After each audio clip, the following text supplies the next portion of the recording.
Hello, everyone, and welcome back to Haunting Whispers. I'm aware that many of you use these videos to fall asleep, so before you drift off, I thought it would be a fun idea.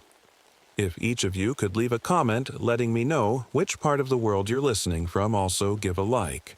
And subscribe to the channel if you're enjoying the episodes. Okay, let's get comfortable, relax, and begin.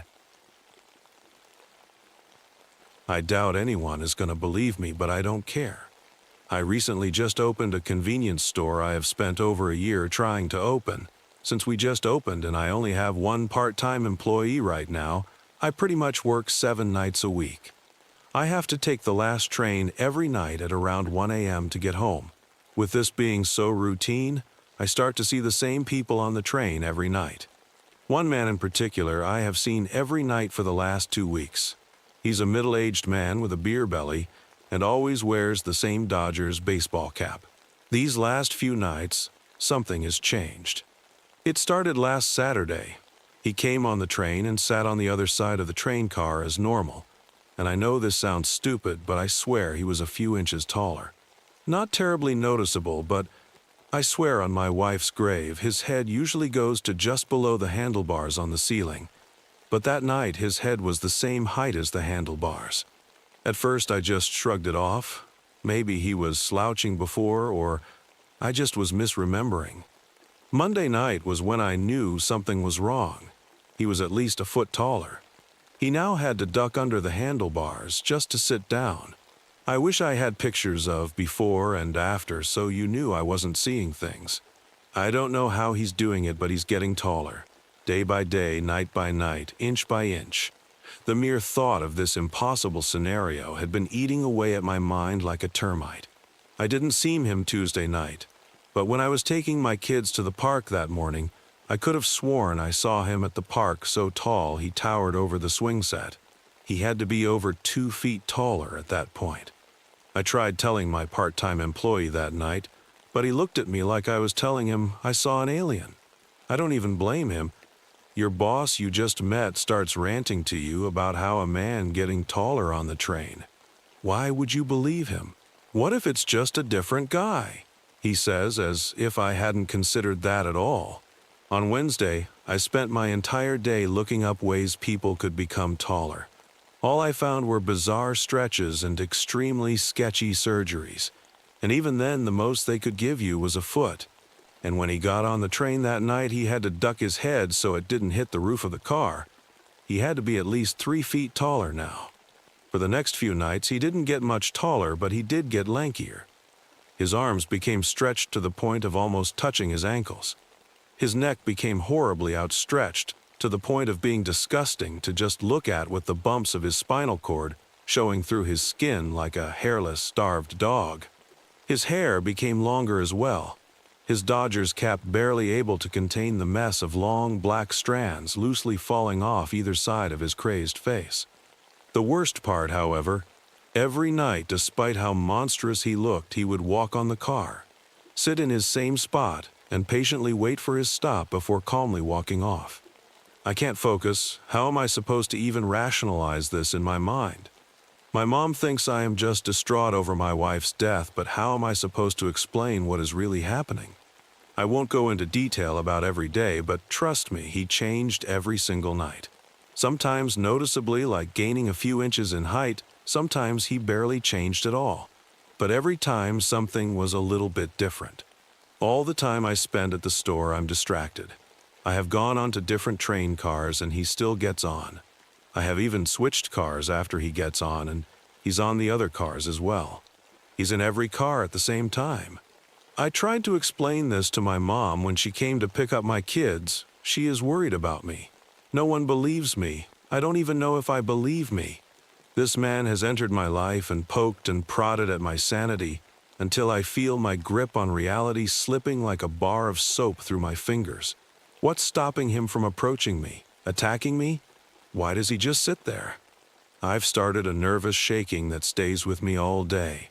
The thought of what the man will look like tonight stays in the back of my mind like an itch I could never scratch. Last night he walked in, bones cracking like thin ice with every step.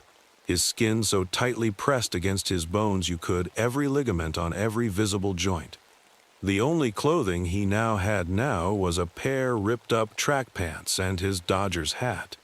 After seeing how monstrous he became and his complete lack of any sort of reaction to my presence once again, I decided to do something I had never done before. I decided to sit in a different seat. I usually stay near the back of the train car because he usually sits at the front. Just 3 stops away from where he usually gets off, I decided I was going to sit in the seat that is right in front of him. After taking 3 deep breaths and leaving any worry behind, I got up and made my way to the empty seat across from him. As I sat down, he didn't even register my existence. I had never seen him at this angle before. Getting a better look only served to fill me with heart-pounding fear and regret.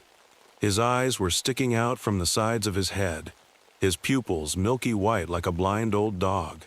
What used to be his nose now extended outward like a deer's snout.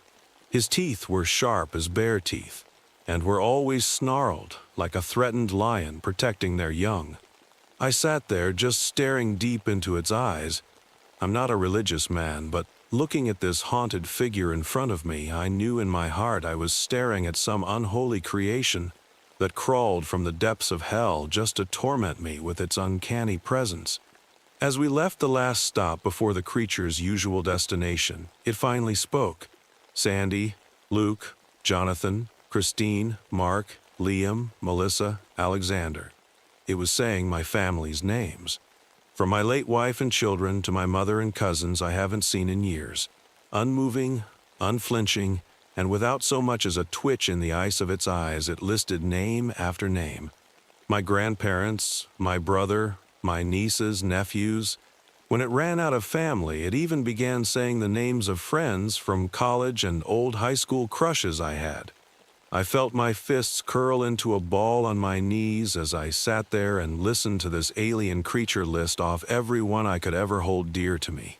Until finally it was its stop, like every night before it got up calmly, without saying another word, and walked off the train into the black void of the night. Whatever I had left of my mind was broken into pieces. This needed to end one way or another. When this first started noticing these changes, I immediately tried to hire on more help at the store so I didn't have to take the train anymore. I even interviewed a few candidates. Some of them were very good for the position. But every time I went to call them to tell them they got the job, something came over me and I told them they didn't make the cut. As if someone was pupating my words, I would open my mouth to say you got the job, and by the time I closed it again, the call was over and they weren't hired. I can't do this. After last night, this cannot continue. With my kids staying with my mom now, no one questioned me getting a Glock G19. I hate guns, they terrify me, but the thing at the other end of the train car terrifies me even more. I spent my entire shift today looking at the gun in my desk drawer, preparing in my mind as to what I was even planning on doing. Getting on the train, I still had no idea. When the creature stepped back on it, looked the same as yesterday. The first time in days it hadn't made a noticeable difference. At the next stop, before I could even think of a plan of action, I got up, ran up beside it, pointing the barrel at its impossibly deformed skull, and fired. The creature made no noise as it slumped to the side, its nightmare-inducing body falling limp on the seats beside it. For a split second, I know I saw the figure turn back into the man it once was, just for a fraction of a second. I bolted out off the train. As I ran down the station, I caught a glimpse of the other cars as I ran. There were hundreds of the creatures in each car, motionlessly staring directly at me as I ran. I write this on the bridge just 3 miles away from the train station. I write this not as a justification, but rather an explanation and one last chance to say I love you. I love you, Sandy. I love you, Luke, and I love you, Jonathan. I love you, Mom and Dad. Everyone who will demand an explanation, I hope this provides you some clarity. I'm sorry the hurt I have caused. I hope I have defeated the man on the train, and God can look me with grace as I did all I could to defeat this embodiment of hell that crept into my life. But one thing I know for certain, if he doesn't hear my prayers tonight, that won't be the last I see of the man on the train. You think that was chilling? The next story will send shivers down your spine. The foam earplugs I put in last night before closing my eyes did nothing for the reverberations rumbling through my wooden-framed bed. Phew-uck, I groaned as I rolled over to let the piercing neon numbers of the alarm clock sting my swollen eyes. 3:52 a.m. The bass beat from the apartment above was increasing in speed and tone, then suddenly stopped. I made out the muffled voice as the verse climaxed through the ceiling. "Smack my bitch up!" The booming resumed. People still listen to Prodigy? It was a mundane thought before my inevitable daily rage set in. After weeks of disrupted sleep, I was beginning to lose my cool. I had tried confronting my clamorous neighbors on multiple occasions. First, in the lobby, by attempting to catch one of them on their way up, only to be thwarted by a speedy elevator door. My building requires a key to get to each floor, so knocking on their door was not an option. Calls to the building manager were met with recommendations to call the authorities, but I knew what he really meant was, "Leave me alone." I even resorted to ramming a broom handle against the ceiling, with the hopes that they'd get the hint. On that night, the electric punk night owls responded with synchronized stomping and laughing before cranking "Jesus Built My Hot Rod" even louder. Assholes. Another glance revealed 3:59 a.m. A deep breath, then I tossed the warm layer off. The alarm wasn't due to sound for another hour. Fuck my life. I collected myself and found minimal solace in the idea of getting to work early enough to come home for a nap before DJ Tragedy and his sound man woke up for the day. I work in the city as a warehouse manager and set my own hours, so leaving early wasn't a problem, as long as the shit's done, as my boss so eloquently puts it. The air was brisk as the waxing moon settled onto the horizon. There were no signs of its warmer counterpart arriving anytime soon. I've boarded the 5:10 a.m. bus a number of times in the past for the same reason as today. It lacked the familiar exhausted and soulless faces I normally recognize during our shared trip each morning, only replacing them with the unfamiliar. I always smiled at people in passing when I was growing up, but was robbed of that desire only a few weeks after my move. Long ago, I confidently concluded that this city devours its inhabitants' joy with absent affect. The 5:10 a.m. bus was no different in that regard. The driver was a salt-and-pepper-haired black man in his 50s, kept warm by a poofy navy blue jacket zipped halfway. The closed portion failed to disguise his round gut beneath. Rapid Transit was embossed on the left breast in yellow and orange. He offered no greeting, only focusing on the machine between us to ensure I had the funds to ride. After swiping my card and an affirmative nod from him, I proceeded down the narrow aisle, stepping over the occasional outstretched leg or bag. I prefer to ride towards the back. Positioning potential nutjobs to the front was always safer than wondering what they were doing behind you. The first 6 rows were sporadically filled with a few men in suits, with briefcases resting on their laps or on the seat to their side. Their tight grasps and darting eyes deceived their attempted projections of calm. The regulars weren't convinced either, but showed no signs of interest. The city bus isn't for everyone. Midway were a number of what I assumed were construction workers by their scuffed tan boots, unshaven faces, and bagged lunches. An occasional hard hat confirmed my suspicions. Various 20, something still drunk and, or high, were working their way home from the overabundance of clubs and bars that populated my neighborhood. The bus faintly smelled of stale sweat and alcohol. I always appreciated how most drivers would keep the air circulating on high rather than adjusting the temperature and turning it down. It helped, a little. The lights were turned off as I took the same seat I normally do on my regular bus and nestled against the cold glass. The city lights began their rhythmic dance as we pulled forward. My bus, I laughed to myself, as if there was a difference. A neon-haired couple suckling pacifiers began jostling in their seats to what I assumed was an ill attempt at dancing 3 rows in front. Thank God they weren't blasting music from their phones, as could typically be expected. My initial scan of my peers while moving through the aisle assured me it should be an uneventful ride.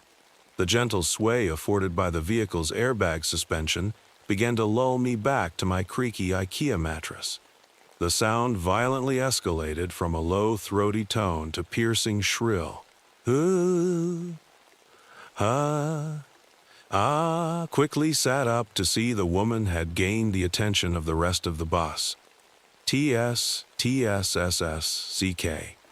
I quickly sat up to see the woman had gained the attention of the rest of the bus, if only momentarily. For fuck's sake, mumbled one of the construction workers loudly enough for me to hear 4 rows back. God damn it, said another in a long-time smoker's raspy voice. Crazies on the bus were nothing new. Few maintained eyes on the woman for more than a second before going back to their own thoughts or phone screens. I hadn't noticed her earlier. Ack, ack, crack, TSSS, spouted the woman as she stood. Her guttural sound somehow placed emphasis on her mechanical movements. Her limbs and head seemed to snap to each desired position. There was a hollow, wet, clicking sound coming from her throat when she didn't use her voice. The overhead speakers crackled and chopped as the driver fumbled the microphone. If anyone was still asleep, they were surely forced into our mobile circus now. Ma'am, sit down and stop shouting or you're off at the next stop, demanded the driver. Now, reader, here's where I need you to pay attention. I assure you I was not drunk and I don't do drugs. I know I told you that I didn't get much sleep, but I remember this next bit crystal clear. And I have no explanation. I honestly don't know how I'll ever sleep again. Ignoring the driver's ultimatum, ooh, Iga, ACK, pop, Krat t shrilled the tall, thin frame now standing in the aisle facing rear. Her green summer dress hung loosely from her shoulders, revealing rail-thin arms and calves. It reminded me how it must look on a hanger in the closet. When the driver turned the overhead fluorescents on once again, I noticed that she wasn't wearing any shoes either. "Ma'am," exclaimed the now audibly angered conductor. "I said sit down." I leaned forward in my chair, no longer relaxed against the window. With the newly added light, I could clearly see her eyes between the long, lifeless strands of black hair that parted her partially obscured face. They were black, completely black, and those obsidian orbs locked onto mine through narrow slits. I wouldn't consider myself a coward, and never fearful of your typical disruptive rider, but I felt ice force through my veins at that moment. I couldn't look away. Her dark hair and eyes were an unsettling contrast to the pale skin below them.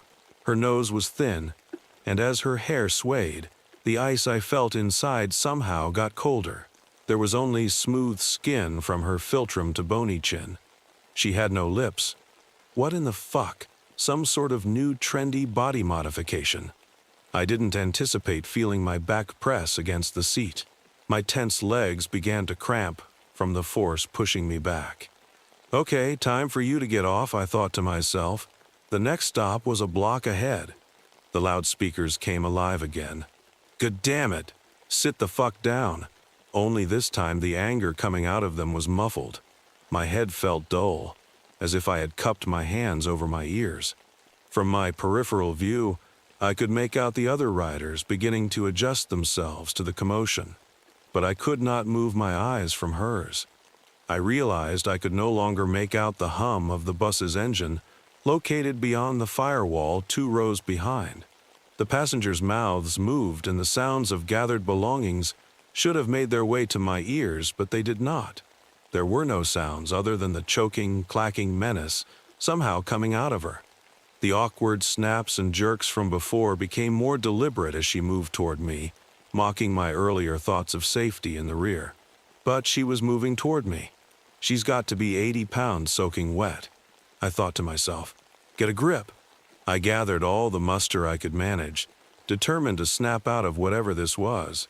Did I fall asleep? CK, snap T, tell Pop to teal the ream. I heard her words, but she gave no clue of their origin. Her jaw never moved, but I could see her throat working. Crack. E-H, E-I-N-E. I cree, too. Pop, C-K, C-K, you. Tell them? Tell who? You know me? My mouth failed me. In panic, I aimed to stand and confront. No, I planned to run at this point. No need to be a hero here. Psycho no-mouth bitch. But I didn't. I couldn't. I discovered limp arms to my sides, and any effort to move my eager legs was met with unwilling stubbornness. I was frozen and could not move.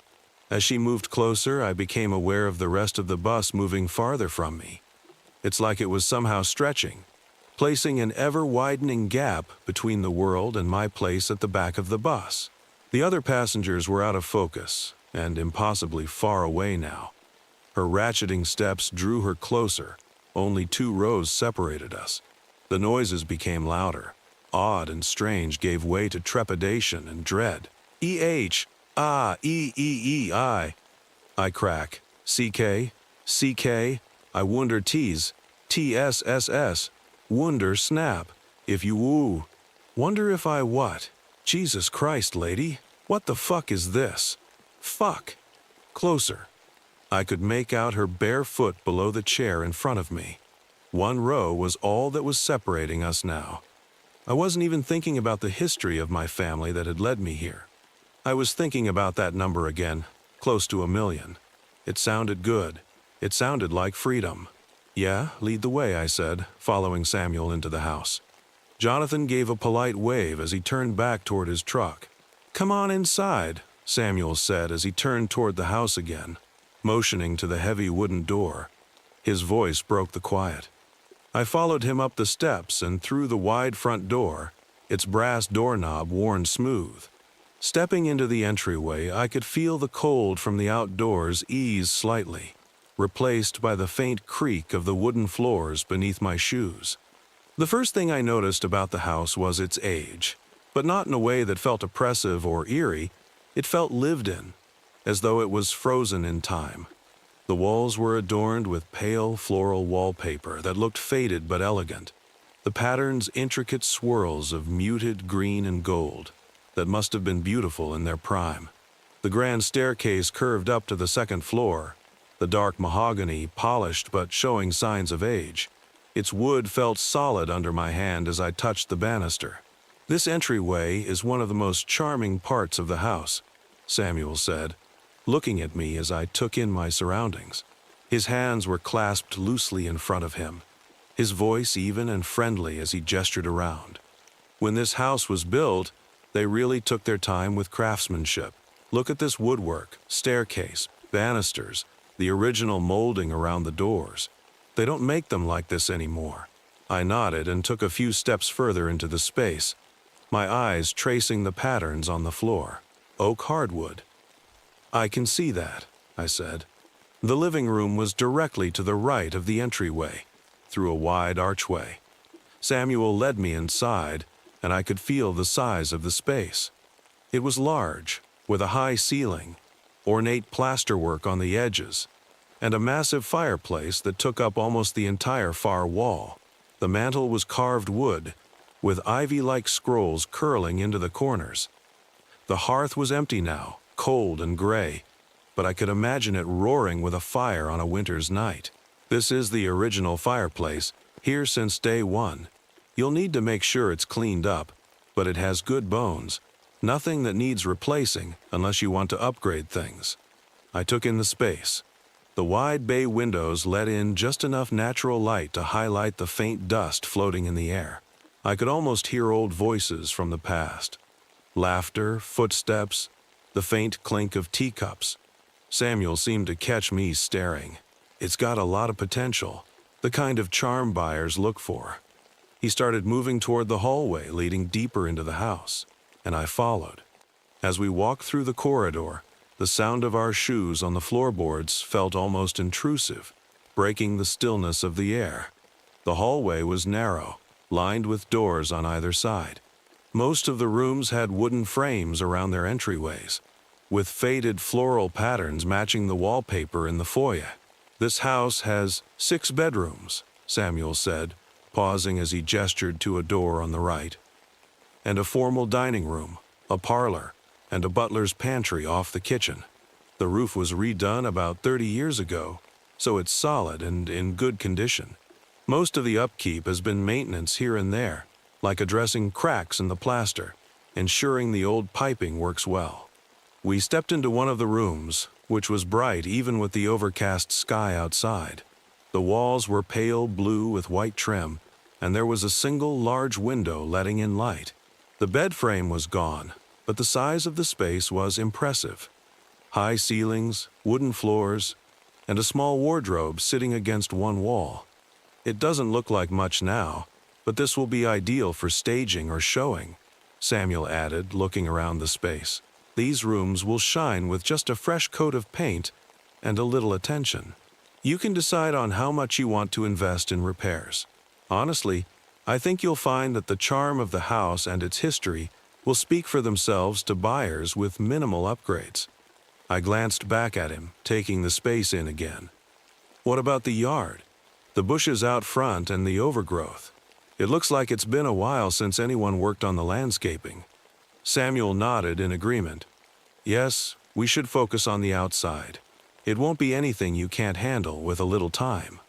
The older gentleman who helped with the property mostly focused on maintenance inside, so the garden and surrounding foliage have gotten a bit wild over the years. If you want, I can give you a few contacts for local landscapers. It might save time. I looked through the window at the backyard.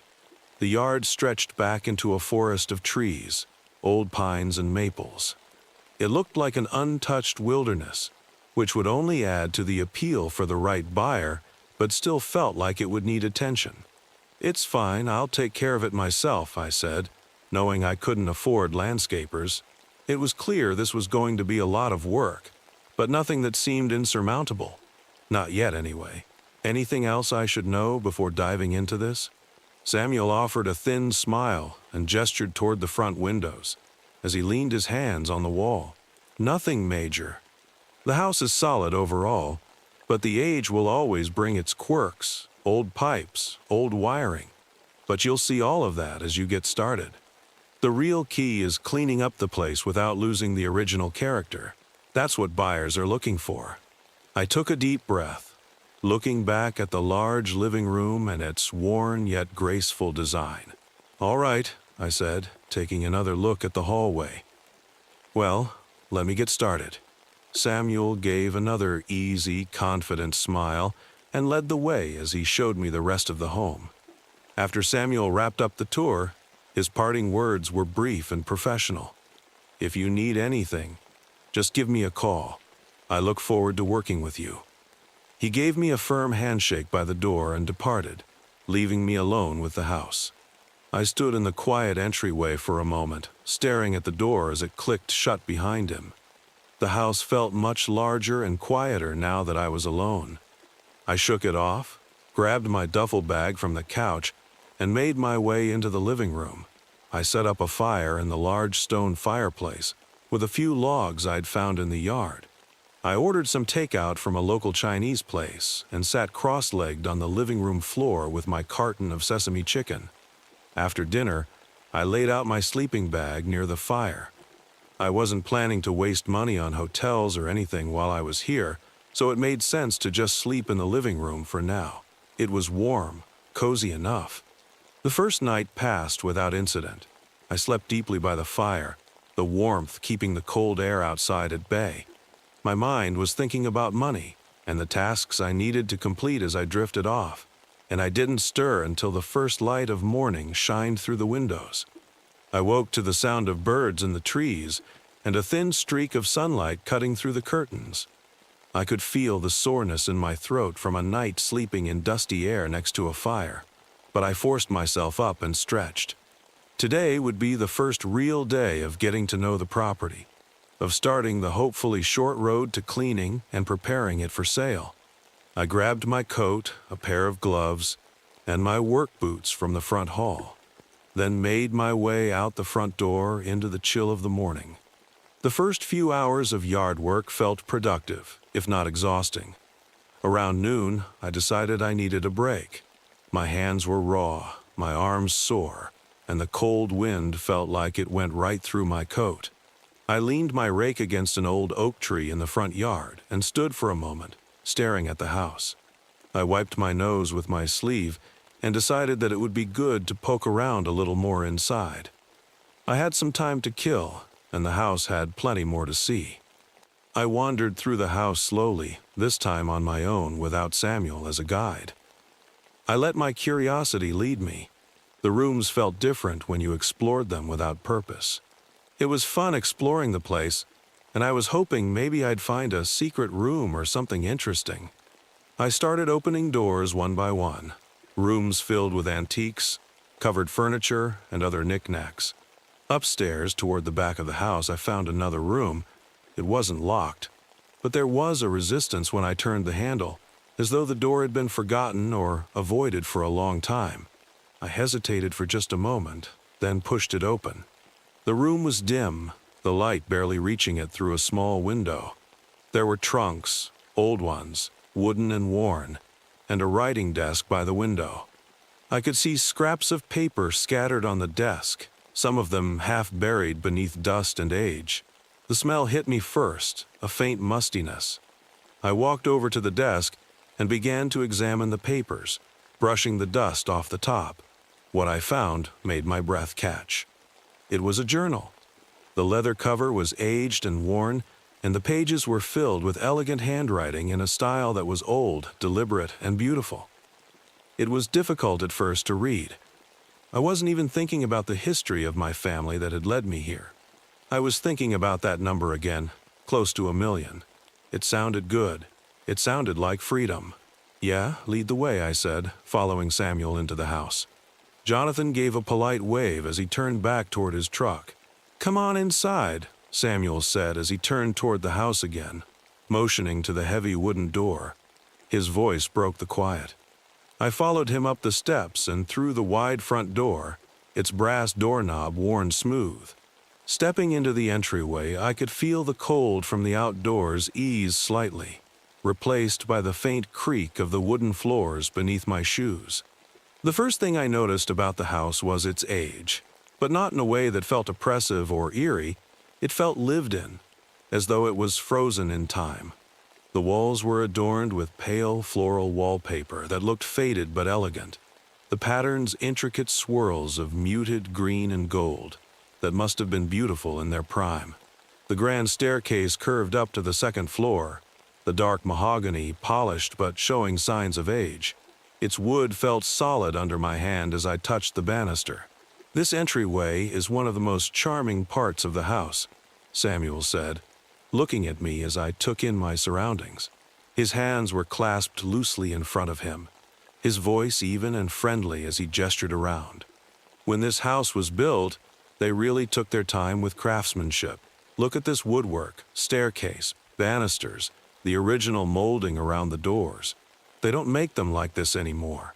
I nodded and took a few steps further into the space, my eyes tracing the patterns on the floor. Oak hardwood. "I can see that," I said. The living room was directly to the right of the entryway, through a wide archway. Samuel led me inside, and I could feel the size of the space. It was large, with a high ceiling, ornate plasterwork on the edges, and a massive fireplace that took up almost the entire far wall. The mantel was carved wood, with ivy-like scrolls curling into the corners. The hearth was empty now, cold and gray, but I could imagine it roaring with a fire on a winter's night. "This is the original fireplace, here since day one. You'll need to make sure it's cleaned up, but it has good bones. Nothing that needs replacing unless you want to upgrade things." I took in the space. The wide bay windows let in just enough natural light to highlight the faint dust floating in the air. I could almost hear old voices from the past. Laughter, footsteps, the faint clink of teacups. Samuel seemed to catch me staring. "It's got a lot of potential, the kind of charm buyers look for."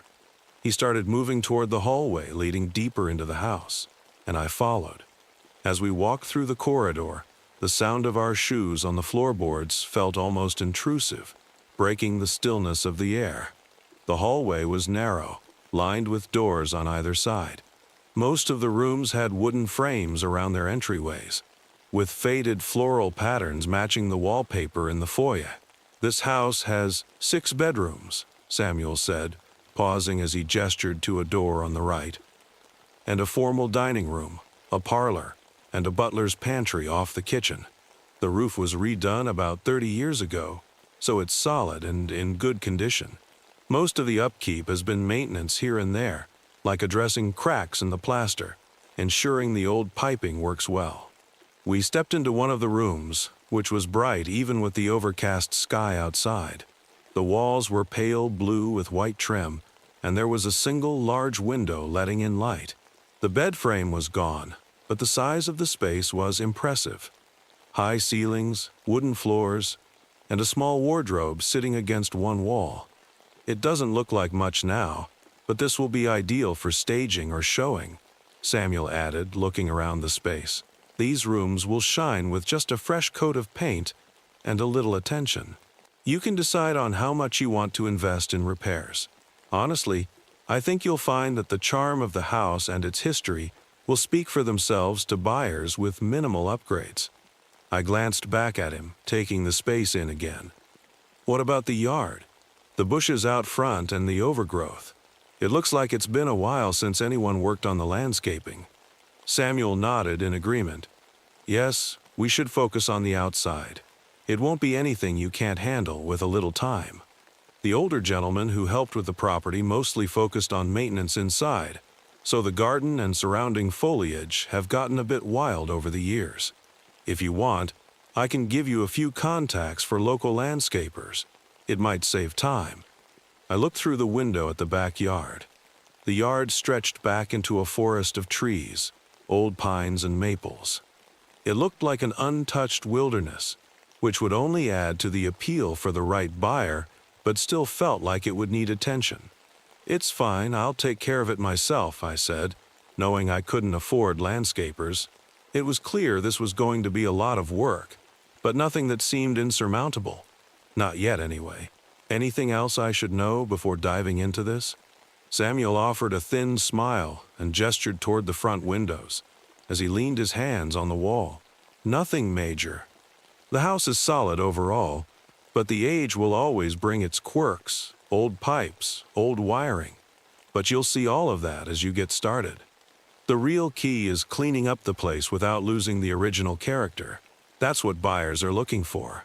I took a deep breath, looking back at the large living room and its worn yet graceful design. "All right," I said, taking another look at the hallway. "Well, let me get started." Samuel gave another easy, confident smile and led the way as he showed me the rest of the home. After Samuel wrapped up the tour, his parting words were brief and professional. "If you need anything, just give me a call. I look forward to working with you." He gave me a firm handshake by the door and departed, leaving me alone with the house. I stood in the quiet entryway for a moment, staring at the door as it clicked shut behind him. The house felt much larger and quieter now that I was alone. I shook it off, grabbed my duffel bag from the couch, and made my way into the living room. I set up a fire in the large stone fireplace with a few logs I'd found in the yard. I ordered some takeout from a local Chinese place and sat cross-legged on the living room floor with my carton of sesame chicken.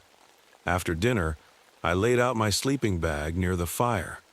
I wasn't planning to waste money on hotels or anything while I was here, so it made sense to just sleep in the living room for now. It was warm, cozy enough. The first night passed without incident. I slept deeply by the fire, the warmth keeping the cold air outside at bay. My mind was thinking about money and the tasks I needed to complete as I drifted off, and I didn't stir until the first light of morning shined through the windows. I woke to the sound of birds in the trees and a thin streak of sunlight cutting through the curtains. I could feel the soreness in my throat from a night sleeping in dusty air next to a fire, but I forced myself up and stretched. Today would be the first real day of getting to know the property, of starting the hopefully short road to cleaning and preparing it for sale. I grabbed my coat, a pair of gloves, and my work boots from the front hall, then made my way out the front door into the chill of the morning. The first few hours of yard work felt productive, if not exhausting. Around noon, I decided I needed a break. My hands were raw, my arms sore, and the cold wind felt like it went right through my coat. I leaned my rake against an old oak tree in the front yard and stood for a moment, staring at the house. I wiped my nose with my sleeve and decided that it would be good to poke around a little more inside. I had some time to kill, and the house had plenty more to see. I wandered through the house slowly, this time on my own without Samuel as a guide. I let my curiosity lead me. The rooms felt different when you explored them without purpose. It was fun exploring the place, and I was hoping maybe I'd find a secret room or something interesting. I started opening doors one by one, rooms filled with antiques, covered furniture, and other knickknacks. Upstairs, toward the back of the house, I found another room. It wasn't locked, but there was a resistance when I turned the handle, as though the door had been forgotten or avoided for a long time. I hesitated for just a moment, then pushed it open. The room was dim, the light barely reaching it through a small window. There were trunks, old ones, wooden and worn, and a writing desk by the window. I could see scraps of paper scattered on the desk, some of them half buried beneath dust and age. The smell hit me first, a faint mustiness. I walked over to the desk and began to examine the papers, brushing the dust off the top. What I found made my breath catch. It was a journal. The leather cover was aged and worn, and the pages were filled with elegant handwriting in a style that was old, deliberate, and beautiful. It was difficult at first to read. It used words and phrasing I wasn't used to, but as I read, I felt my excitement grow. The journal clearly belonged to my great-great-grandmother.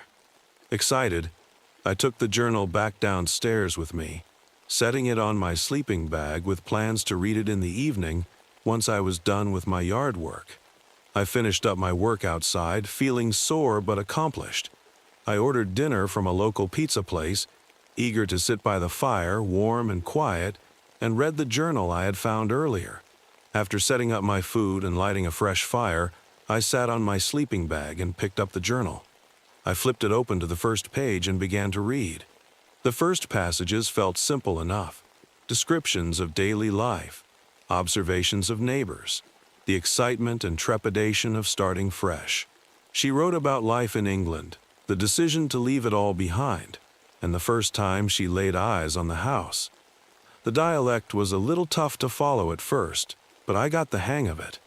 It felt so personal that it was almost overwhelming to read. Her observations about her first few days here were fascinating. How everything felt strange, how every sound in the night felt new and alien. She talked about the neighbors, the local gossip, and the way people in this small New England town would gather at local events. She detailed a boy she fancied, an innocent crush that seemed to consume her thoughts. The pages brought alive a world that felt completely lost to time, a delicate web of thoughts, fears, and joys from someone long gone. It was unexplainable to feel connected to her this way. It was like meeting a ghost, one who felt alive, real, and painfully human. The hours slipped by as I read, each passage a window into a life that felt so personal and so distant. I found myself wishing in that moment that my grandmother could have been here to read this. I got to the next page, this one different than the previous. I read, "This morn I awoke with a heaviness in my breast, a most unshakable dread that clings to me still. The air within this ancient house is colder than the season should permit, as though the very stones themselves exhale a breath from the depths of time. A feeling hangs here, sinister and unseen, lurking in the shadows of darkened corners, and shifting when my gaze wavers. At night, the sounds are most disquieting. Faint steps, always faint, yet deliberate, tread unseen paths through the dim and drafty corridors. I have listened with great patience, convinced they are no natural sound of earthly origin. At first, I entertained the notion that it was but the old timbers settling beneath the weight of age, but no, These are footsteps with purpose, footsteps that linger, that follow, that watch. They are not wholly of this house. Last night, as I lay in my bed, I thought I spied a shadow in the gloom, a frail, sinister sliver of motion just beyond the edge of the door. My heart leapt within my chest, and I grasped at my prayer book as though it might offer me protection from the unseen. Yet it is no prayer that shall save me should this presence indeed prove real. The sensation of being watched is akin to a cold, unseen hand at the nape of my neck, unyielding and vile. This morning, I spoke of these matters to Henry, careful with my words lest I appear as one given to flights of fancy. His gaze, pale and gray as the mist, met mine, yet he said not a word. Perhaps he thinks I am but given to idle imaginings. But I am not accustomed to such things. I feel them night and day. This house holds secrets, ancient and restless things. I fear they are no mere figments of my mind. I fear they watch me. I sat for a moment, considering the words I read. I decided to stop there, not wanting to get any further. That night, I went to bed a little more restlessly, noticing the sounds of the old home more, every creak of the old woods sounding just a bit louder. I woke the next morning after a restless night of tossing and turning, my body aching and my throat sore again. I'd hardly slept at all. My muscles hurt from the previous day's work, and the thought of getting back out into the yard to clear more brush didn't appeal to me in the slightest. I managed to force myself outside for a couple of hours, shoveling dirt, pulling stray branches, and trying to make some progress. But by mid-morning, my body had other plans. My hands trembled, my back ached, and I knew I'd hit my limit. I packed it in and went inside, deciding that today wasn't going to be a day for hard labor. I figured a change of scenery might clear my head. I drove into town to a cozy little coffee shop. There was always something about the warm smell of coffee and the sound of people chatting that made me feel better. I brought the journal with me, thinking I might spend some time reading while I was there. I tucked it under my arm as I parked my car and headed inside, glad for the idea of a warm drink and a break from the house for a while. With a coffee in hand, I grabbed a chair by the window and decided to dive back into the journal. The next entry was as follows. This day finds me in a state of profound unease, a weakness that clings to me as though my very soul has been sapped.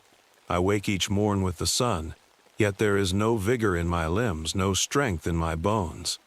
It is as though some unseen weight bears upon me, pressing down upon me through every hour. The nights are worse. Last eve, as I lay in my bed with the wind howling without, I could hear them again, footsteps. They came from above, deliberate, heavy, yet there is no one there. My hand clutched at my prayer book as though it might shield me from these sounds, but it is of no use. The sound is constant, scraping, shuffling. Sometimes they cease, as though waiting, and I lie in the dark, listening, with my heart in my throat. The walls, too, seem to be alive with a kind of whispering, a scratching, faint and cruel, as if something moved within them, unseen and hungry. I have tried to convince myself that it is the old house settling, that the sound of age and wood might be mistaken for something sinister. Yet, I know better. I know he is there. I hear him. Last night, when I dared leave my bed to see to the door, my breath caught in my chest. Through the crack of the door which I had left ajar, I swore I saw it. An eye. A great, round, glimmering eye, pale as bone and fixed upon me with an unyielding stare. I froze as though the very sight had turned me to stone, and I dared not move, nor breathe, nor pray. The feeling is one I cannot describe, for it is as though the darkness knows my heart, as though it sees into me. I fear I am going mad. I feel it in the daytime as well, this presence, a kind of languid despair that creeps into my bones. I am powerless here. I feel the energy of my life draining, as though this house has set its teeth into me and refuses to let go. I pray this is but my own fancy. my mind given over to nerves and strain. But the sounds persist, and the eye lingers. I fear the day I will see it again. I fear the day I shall not merely see it through the crack, but see it here, beside me. What the hell was going on with her? I wondered to myself. Was she going crazy? Was the isolation getting to her? I felt bad for her in that moment. Away from the house and in a new setting, I was certain she was experiencing some sort of mental health crisis, not understood properly during that time. I read on. This entry comes with trembling hand and a heart that beats as though it would burst from my chest. I scarcely know how to put these things to paper, for words seem a poor defense against the horrors that now plague me. The eye, that dreadful unyielding eye, hath returned. I see it again, always through cracks, through the narrowest fissures in doors, through the space at their edges. It watches me, cold and unblinking, as though it hath the power to see into the very depths of my soul. It is no longer confined to my bedchamber alone. Nay, I see it now in every door, those leading to the parlor, to the hallway, to the old kitchen. A terrible pale orb that waits and watches and knows me. Last night I awoke with a jolt, my breath ragged, to see it once more. This time not merely a hint or shadow, but a full sight, clear in its terrible form. A tall, frail figure stood beside me in the bed, lit only by the cold, pale glow of the moonlight streaming through the window. I could not move, could scarcely breathe, for my terror was as sharp as a knife. I dared not look for long, lest the sight take hold of my reason. I reached for the spill, hands trembling, and lit the candles by my bed. The light grew warm and golden, dancing across the walls and ceiling, and yet, when the flame touched the shadows, the figure was gone, as though it had never been. My heart ached with doubt, but the fear remained, cold and cruel. I could not shake the certainty that it would return, that it had been there, and that it would come again. I feel as though the time is near, that some sinister design is being carried out upon me, some foul and terrible thing that I cannot prevent nor escape. It watches, and I feel its unseen plans growing, twisting, tightening like the grip of a noose. I dread what will come next. Will I awaken again to find it beside me? Or will it come through the door, its intentions manifest and unyielding? My mind grows more frantic with each passing hour. I do not know how much longer I can endure this torment, this feeling that something waits, always waits, to bring about its cruel design. I set the journal down for a moment, running my hand over my face. A chill had run up my spine, and I couldn't shake the feeling. My chest felt tight, and I wondered if I should stop reading. What if this was a mistake? I didn't want to let old fears and old stories get to me. Maybe I should put it aside, I thought. Maybe reading this was only going to make me more anxious, make me think things I shouldn't. The old house, the old journal, the strange things written within. It was creepy. But it could all just be the ramblings of a lonely 19th century woman. People were more superstitious back then, after all. And yet, I felt bad for her. There was so much fear in her words, so much desperation. But no, it wasn't real, was it? I tried to convince myself of that. These things always feel bigger when you're alone, when you're worn out or stuck in a dark house. It was probably nothing, a creak from wood or a draft coming in through the cracks in the walls. That was all. I wasn't going to let this make me afraid to go back to the house. I picked the journal back up, trying to shake off the tension. I wasn't going to let it get to me. I'd finish reading this and it would all make sense. Maybe she worked through it. Maybe she found out it wasn't anything at all in the end. These old stories often have a way of building themselves up, don't they? Fear out of nothing. That's what I'd tell myself. It was fine. I'd just keep reading. This hand trembles as I write, and my breath comes quick at the very act of putting this to paper.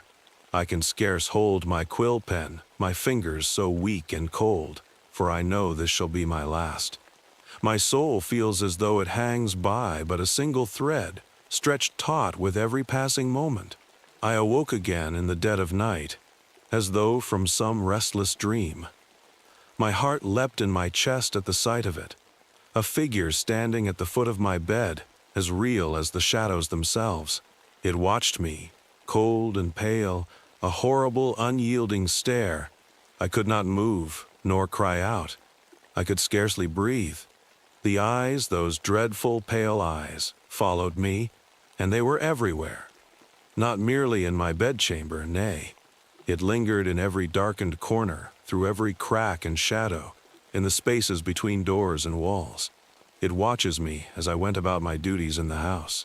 It watches me as I descended the stairs or ventured into the kitchen. No matter the place, the gaze is there, unyielding, unblinking, and filled with a terrible knowing. I could not bear it any longer. I made up my mind to confront it, to stare back, to ask it what it wanted of me.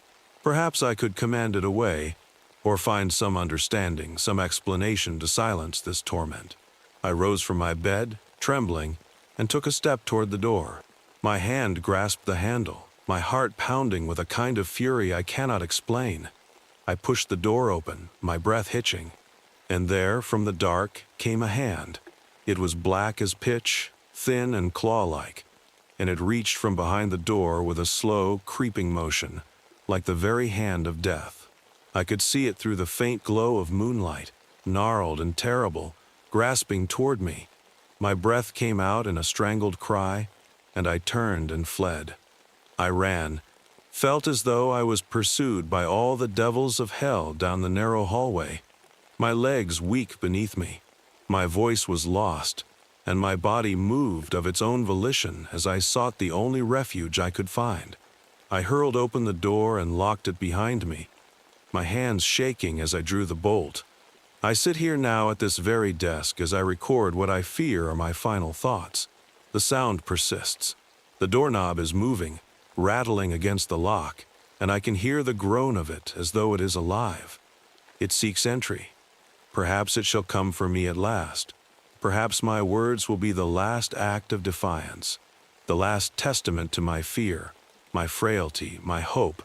But if this is to be my end, then so be it. I fear it no loan. The entry stopped there. I flipped through to the next page to find it empty, as well as the rest of the journal. That was her final entry. With the sun setting, I knew it was time to head back to the house. I couldn't stay in the coffee shop forever, and until I got my big payday, I couldn't afford a hotel. The thought of returning to the house filled me with unease, but I reminded myself why I was here. The faster I got the place fixed up, the faster I could sell it and walk away with more money than I had ever seen. That was the goal, and it was worth enduring a little discomfort, or so I told myself. By the time I pulled into the driveway, it was dark outside. I parked and forced myself inside, telling myself it was just another night. The journal and its entries were still fresh in my mind, but I chalked it all up to the ramblings of an isolated, frightened woman. This wasn't reality. This was just an old house. I settled in for the evening, flicking on a lamp to chase away the dark corners. As I tried to focus on a book, something caught my eye. A faint movement, a pale circle, unmoving, peering at me from the narrow crack of a door across the hall. My heart leapt, and for a long moment, I couldn't move. It was an eye. It was the eye. Watching me, I was sure of it. But when I blinked and forced myself to look again, it was gone. Nothing but the shadow of the door and my overactive imagination. "This damn house is getting to me," I muttered, shaking my head. I closed the book and turned in for the night, determined to put it all behind me. Sleep didn't come easily. Every creak of the house seemed amplified. At times I thought I heard movement in the walls, soft, deliberate, like something dragging itself along inside them. It made the hair on the back of my neck stand up, but I told myself it was just the age of the house. Still, the feeling of being watched persisted, keeping me glancing over my shoulder. At some point, exhaustion overtook me, and I drifted into a fitful sleep. Sometime during the night, I woke suddenly. I felt frozen, a deep, primal fear washing over me. I knew something was wrong, and I wasn't alone. I didn't want to look, but I forced myself to, becoming aware of something standing in the doorway. It was tall, dark, its frame thin. Its outline was indistinct, but the eyes glowed faintly in the darkness, pale and unblinking, looking directly at me. My breath caught in my throat as terror ran through me. I couldn't move, couldn't think. I was frozen in pure fear. And then it shifted, ever so slightly, as though it were about to step forward. That was enough to snap me out of my frozen state. I bolted upright with some kind of instinctual, pathetic whimper, but the figure was gone. The doorway stood empty, and the room was quiet. I didn't wait. Grabbing my keys, I fled the house, stumbling onto the front lawn, gasping for air. My heart pounded in my ears, and tears streaked down my face as I glanced back at the house. And that's when I saw it again. Peeking from around the edge of the front door, just visible in the dim light, was a shadow, and those eyes, pale, watching me. I didn't stick around to see what it would do next. I got in my car and drove away, the house shrinking in my rearview mirror. But the image of those eyes is forever burned into my mind. I know now what my great-great-grandmother went through was real. I saw it myself. I don't know what happened to her, but I know she must have met a terrible fate. I never went back to the house, and I never will. I want nothing to do with it. I called Samuel Drake and told him I wanted to sell the house as is. I don't care what I get for it at this point. I just want it out of my possession as quickly as possible. Just when you thought it was safe to breathe, this next story will leave you gasping. Last Christmas, she gave me a heart. I opened the box and there it was. I knew whose heart it was, and I was terrified that I would be next. I had only one chance for survival, and that was to give it away before the very next day. Now, the hippogriff is a broom of many straws, according to the professor. My first encounter with it was at the morgue. I was called by the detective and asked to come identify the remains of my uncle, who had gone missing while hiking a week before Christmas. On my way to the morgue, I thought I saw my uncle, but it must be I was just seeing things, for the man across the street was not my uncle. It was like getting splashed with a mud puddle when a car goes by the sidewalk, except he was crossing the street and the beer truck didn't see him walking and just took him out. I got splashed pretty good. In shock, I just stood there dripping. But although I am terrified of blood, it is important to note that the gore could be completely removed from what happened, and it would still have happened and led to the next thing that happened. The police showed up and I was the only witness. They decided to take me with them to the station while I gathered my recollections. I was taken to the station, and they had a station donation for the homeless that I was outfitted with clean clothes from. With a handmade Christmas sweater, I sat in the interrogation room and answered their questions, and accepted a mug of hot cocoa. On the mug, I recall, was a picture of a jacked Santa lifting weights. It wasn't as bad as looking at the crime scene photographs of someone who was strangled to death with Christmas lights or the charred body under a scorched Christmas tree that they had mistakenly left on the interrogation table. Those scared the hell out me, so I looked away, trembling in terror. Since I was already needed by the police to identify the remains of my uncle, they then drove me the rest of the way to the morgue. There I saw what was left of my uncle, who was attacked and killed by an escaped exotic pet. This one happened to be a polar bear wearing a scarf knitted with Coca-Cola bottles.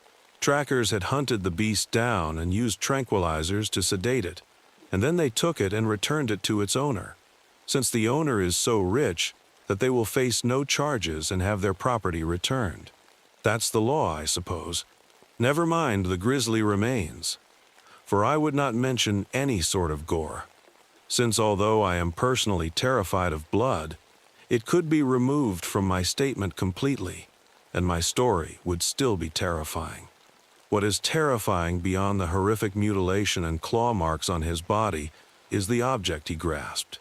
It was a strange doll he had found while hiking, and he was still holding it. The doll was like a little Mrs. Claus, but with a broom with half its straw missing. I took this and kept it, and when I encountered the professor who was visiting the morgue, he looked at it and told me it was called a hippogriff. Each straw would cause one dream to come true, although it wasn't guaranteed it would be the dream you remember, or that it wouldn't be a nightmare you forgot.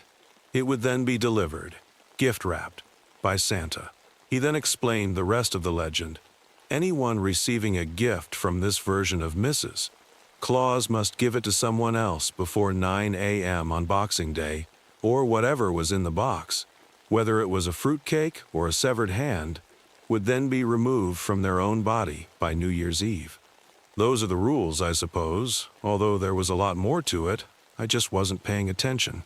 He warned me that trying to get rid of the doll would have even worse consequences.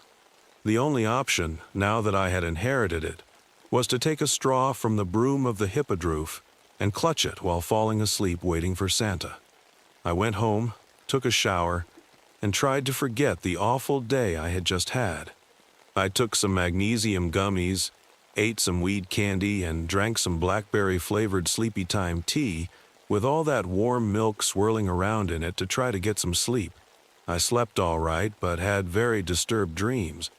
I can't say what happened in my dreams, but I was so terrified and disturbed as bits of them came into my consciousness that I worried about trying to get rid of the hippogriff doll.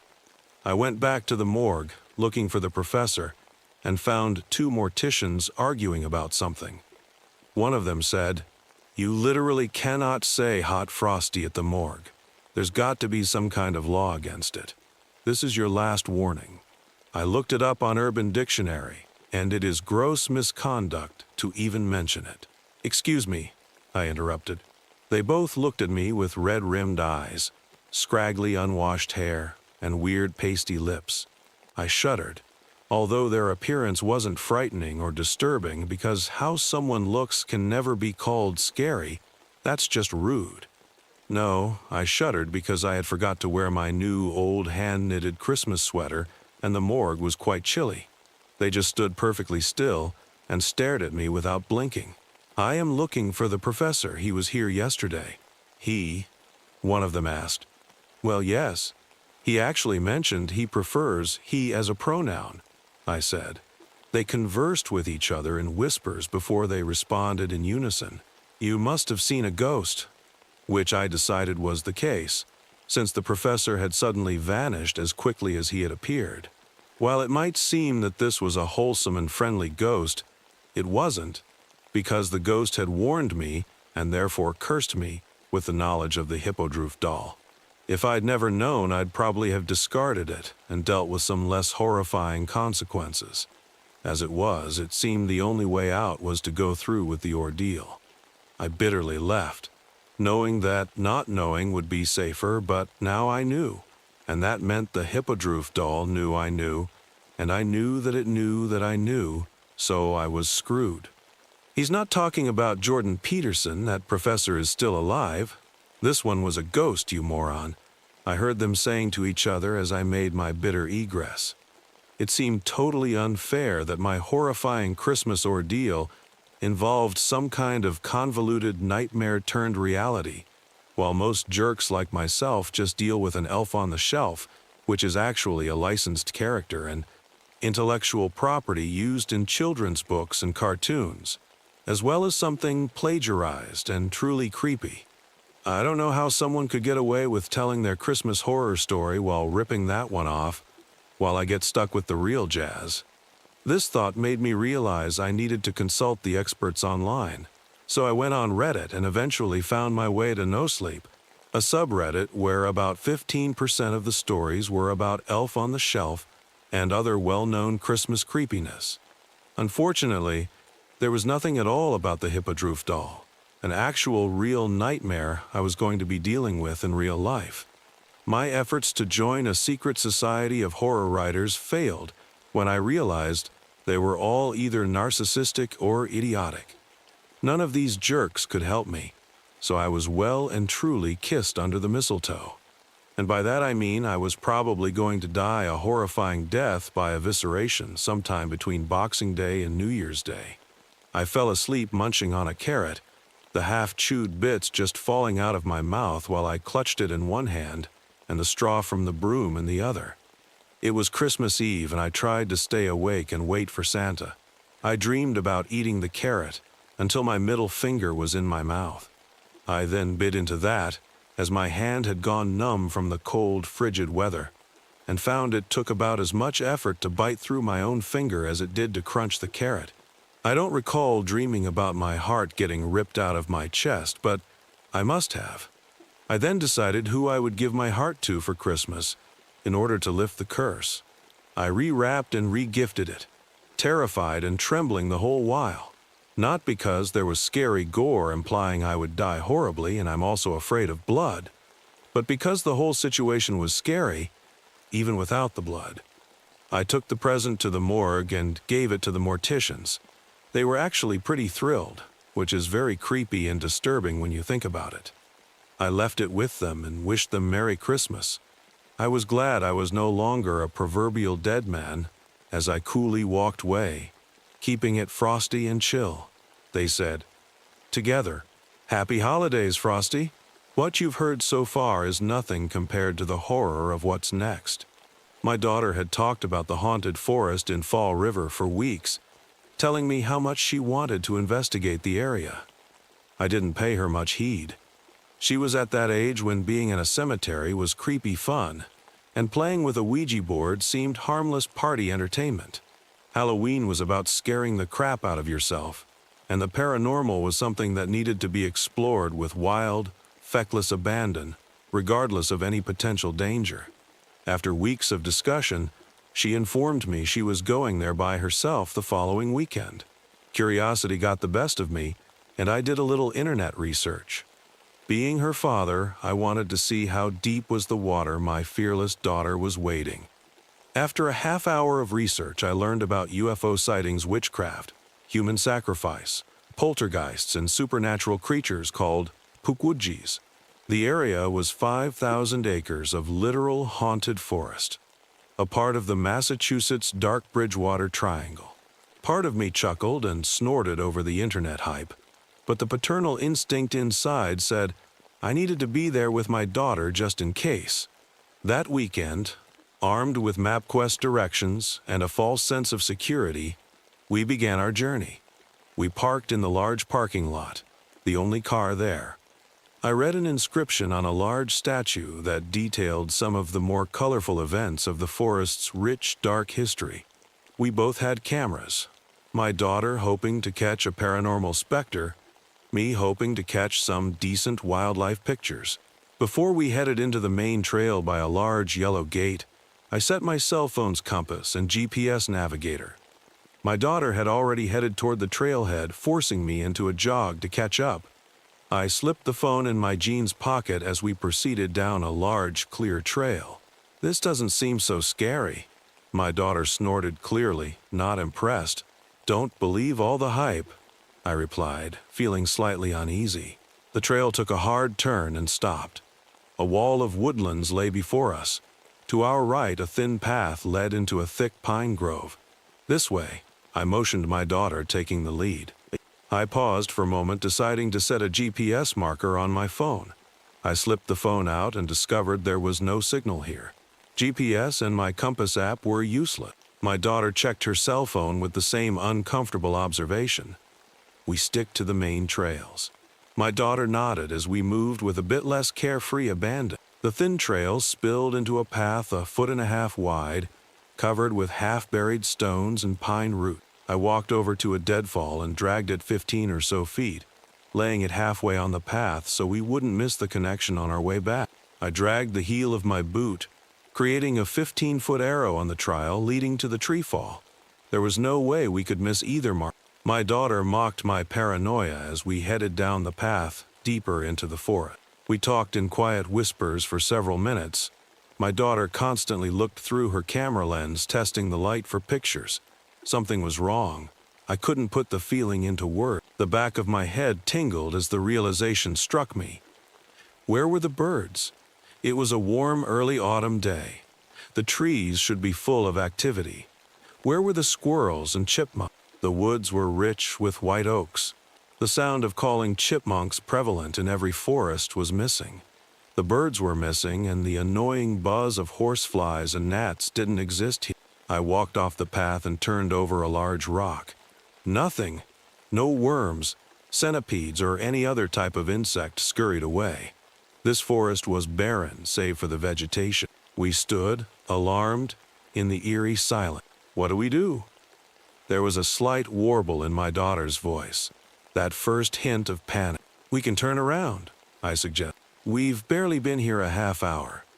She walked forward, heading deeper into the woods, looking back to make sure I followed. I followed in silence for 15 more minutes. The pathway emptied into a 30-foot opening with large rock formations. To continue, we'd need to do a bit of climbing over the large obstacle. The climb wasn't too bad, and the narrow path continued.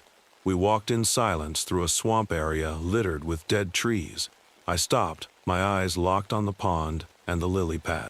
I heard my daughter's footsteps as she came up beside. What? Her voice had a larger hint of fear than before. I pointed at the water. No pond skates on the surface, no dragonflies chasing mosquitoes. There's nothing, not even a frog or freaking turtle. This whole place is dead. It's not natural, and it makes no sense. My voice was more frustrated than fearful. I was not going to show fear in front of her. Have you seen anything alive out here in the past 45 minutes? Her head shook. No. I pulled out my cell phone. Still no bar. We're not in a land bowl. My hand swung to the open blue skies. We're wide open. There's no magnetic interference in these woods. We should be getting a cell signal. My daughter checked her phone. Hers was as useless as mine. The map I read at home said this trail circles around the pond and comes back. Let's just follow it and get out of here. My daughter looked up at me. I could see fear in those almond hazel eyes. We walked side by side along the path for 10 more minutes. We cleared the pond, but I didn't get the sense of us circling back. The position of the sun hadn't changed. It was still behind my right shoulder. We were still going in a relatively straight line, deeper into the forest. I was reluctant to vocalize my observation. My daughter was already concerned. I wasn't going to add to it. A sense of dread crawled up my spine, exploding in a mad tingle at the base of my skull. Something was behind us. I turned slowly, preparing to see a stranger or an animal. It wasn't a person or any kind of animal. The air above the path 20 feet behind us flickered, flowing like waves of ambient heat over desert sand. Something inside the waves of heat moved. I put my hand on my daughter's shoulder and pushed her forward. Come on, let's go. Her head turned back. I waited for a scream or some kind of panicked outburst. Nothing. What's wrong, Dad? I felt my head shake and forced the battle-ready tenseness from my body. Nuthan, let's just keep going. Maybe the trail circles back further ahead. I dared to look back. The anomaly was there, blocking our retreat, but my daughter didn't see it. We moved quickly, following the path, pushing deep into a section of forest thick with oaks, maple, and other hardwood trees. The colorful canopy of autumn leaves covered the trail, effectively choking out the afternoon sunlight. Wind whistled through the trees, angrily rustling the leaves around. The breeze was ice cold, sending a deep chill down my spine. My daughter was visibly trembling. That wind is freezing, she shuddered, rubbing her arms briskly. I ignored the chill and guided her forward along the path. The trail led to another opening. My stomach turned and my daughter gasped in shock. The opening was identical to the area we were at 30 minutes ago. The rocks were identical. The overgrown weeds and brush were a perfect match to the rocks we'd climbed before. How did we get back here? Her question followed a blistering string of curses. It can't be the same outcropping. I did my best to stay calm. We haven't turned around. We've been walking south by southwest with some small deviations. It can't be the same place. I approached the two larger rocks. Even the hand and foothold seemed identical. Stay here. I'm going to climb up and see if the path is similar.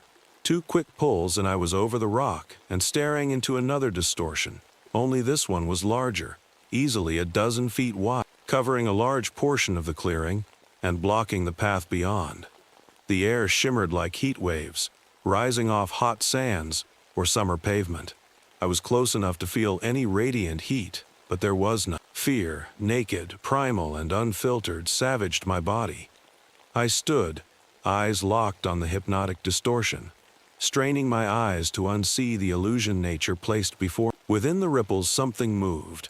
My hands clenched, feet spread apart, ready for a fight or flight response. I spotted a baseball-sized rock, picked it up, testing its weight, tossing the object between both hands. The shimmer moved closer, inching forward. A tiger creeping up slowly on the unsuspecting gazelle, or impala, waiting for the chance to pounce. Panic. I hurled the stone missile with every fiber of strength I could muster. The rock passed through the barrier with no effect. I listened. The stone never struck the trees behind. I turned and leapt the 7 feet or so, rolling to absorb some of the impact as my legs hit the ground. My daughter's scream of surprise echoed, shattering the silent wood. I stood, brushing myself off, forcing her behind me, my eyes locked on the large boulders, hands raised, my breath hissing through clenched teeth. My daughter screamed, demanding to know what was going on. Her eyes fell upon the boulders, face pale as her jaw dropped. The rippling portal stopped at the rock's edge. We gazed, dumbfounded, at the anomaly. Before I could say or do anything, the ribbons of distortion vanished. My daughter's eyes were locked on the area the distortion occupied just seconds ago. I could see the trembling in her arms and shoulder. What the hell was that? Her panicked whisper accompanied a river of tears flowing down her pale cheek. I don't know. I put my hand on her trembling shoulder. We need to go back the way we came. We'll backtrack and get the hell out of here. She nodded. I silently prayed whatever that thing was. It just wanted us out of the area. If this thing wanted us gone, I'd gladly oblige. We passed by the pond without incident, making our way at a feverish pace, stumbling along the path. My daughter exhaled a sigh of relief as the path emptied into the first rock clearing. We quickly climbed down the large boulders and continued on, both feeling a bit better having seen a familiar landmark. We walked in silence for another half hour before I noticed. The trees were wrong. We should be in the pine thickets by now, walking a rutty, root-littered path dotted with stone. We were walking toward the sun, the right general direction, but the path was wider and smooth, made of compacted dirt. I stopped. My daughter nearly plowed into. Now what? She asked warily. The trees are wrong. We were walking in an evergreen forest full of pines, cedars, and some other cypress before the first clearing. We passed the first boulders we climbed a good while ago. I pointed up to the tree canopy. These are oaks, maples, and other leaf-bearing trees. Are you saying we're lost? Her voice was near the breaking point of full-on panic. How can we be lost? I don't know. We're going in the right direction, but these aren't the woods we walked through earlier. Just stay close to me. Dad? How can that be? We never left the path, we just followed it back. I didn't see a second pathway, did you? I shook my head. No, I wished I had an answer for my daughter. I was just as confused and turned around as a newbie Cub Scout on his first nature hike. 30-plus years in the woods, and I was beside myself. I didn't have any answers, and that, above all else, scared me. I couldn't show fear in front of her. She was looking to me for strength and calm. I didn't have the luxury of falling apart or appearing less than in control. I pointed further down the path. Let's go for another 10 minutes on this path. If we don't see anything familiar, we'll try something else. Because just walking has worked so well so far. She grumbled and walked ahead of me. I couldn't think. My mind raced, trying to find some rational explanation for what we both saw and why the forest seemed to change at random. My daughter was far ahead of me, moving at a fast clip. Wait, I called out. She kept going forward. The path ahead changed direction, twisting 90 degrees left, back into the forest. I ran, screaming her name, telling her to stop. Barely 20 feet in front of my daughter, the distortion materialized from nothingness. Something was inside the ripples. A misshapen hand motioned my daughter forward, and she kept walking toward oblivion.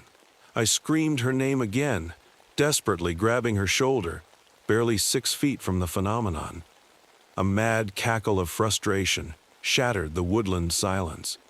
An ice-cold wind slammed into me like a freight train, numbing my arms and chest. "She's mine! She's mine! Give her to me!"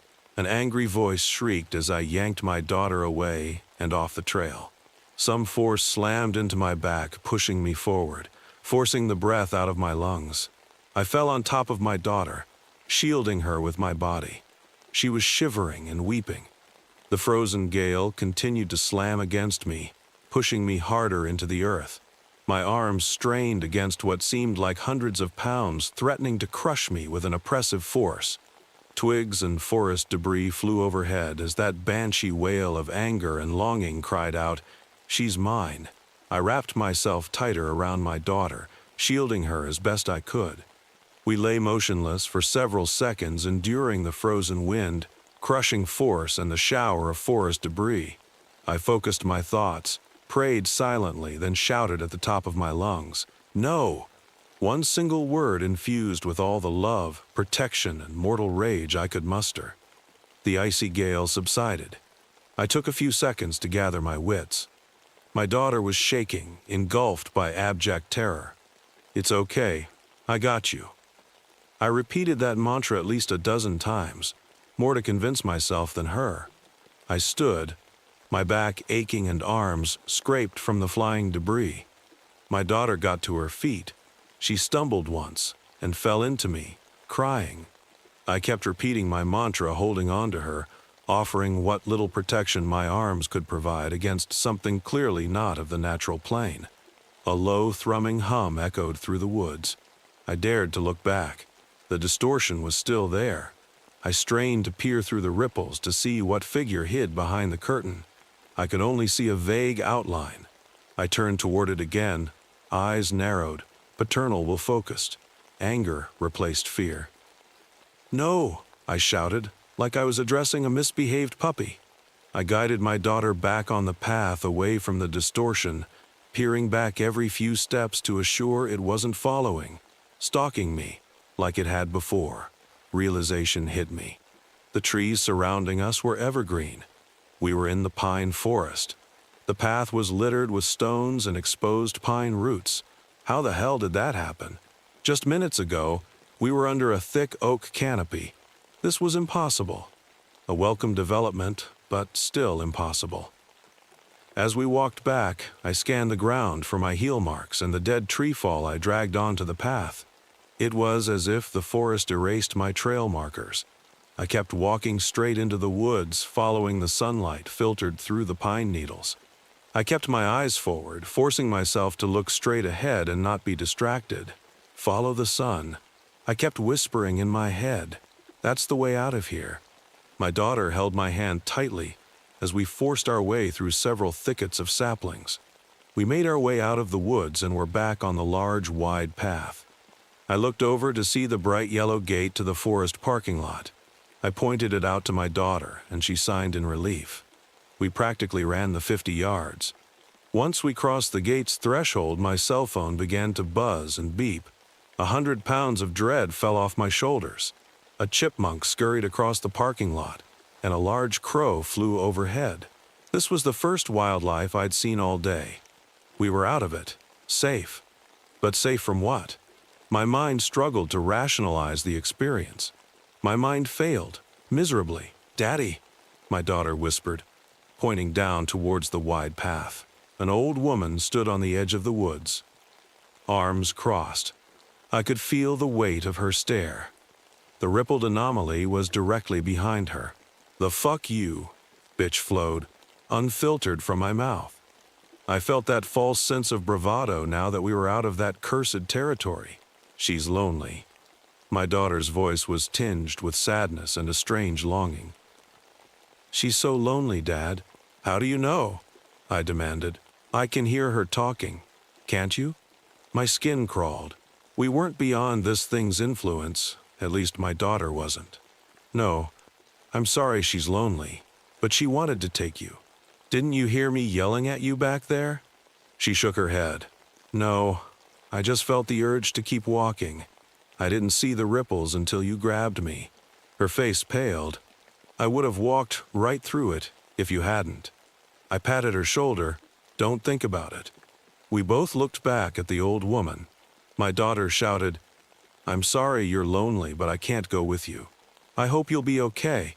Only my daughter could switch from fear to compassion and empathy within a heartbeat. Maybe that was what drew this thing to her, that rare gift of youthful compassion, unburdened by the sour pessimism of adulthood. The old woman raised a wrinkled hand and waved. My daughter waved back. The woman turned walking into the rippled anomaly and vanished. The distortion winked out of existence. I hugged her one more time. Let's go home. I sat in the living room later that evening, listening to my daughter recount the tale to her mother and brother, for at least the 15th time. My wife stared at me in disbelief, and I simply nodded once. My son just kept saying how he wished he was there. I laughed a bit inside. He'd wet himself. My son asked me later what I thought we'd encountered. I'd wasted an entire evening of mental energy trying to figure it out. Son, near as I can figure, it was some kind of portal. To where? He wondered.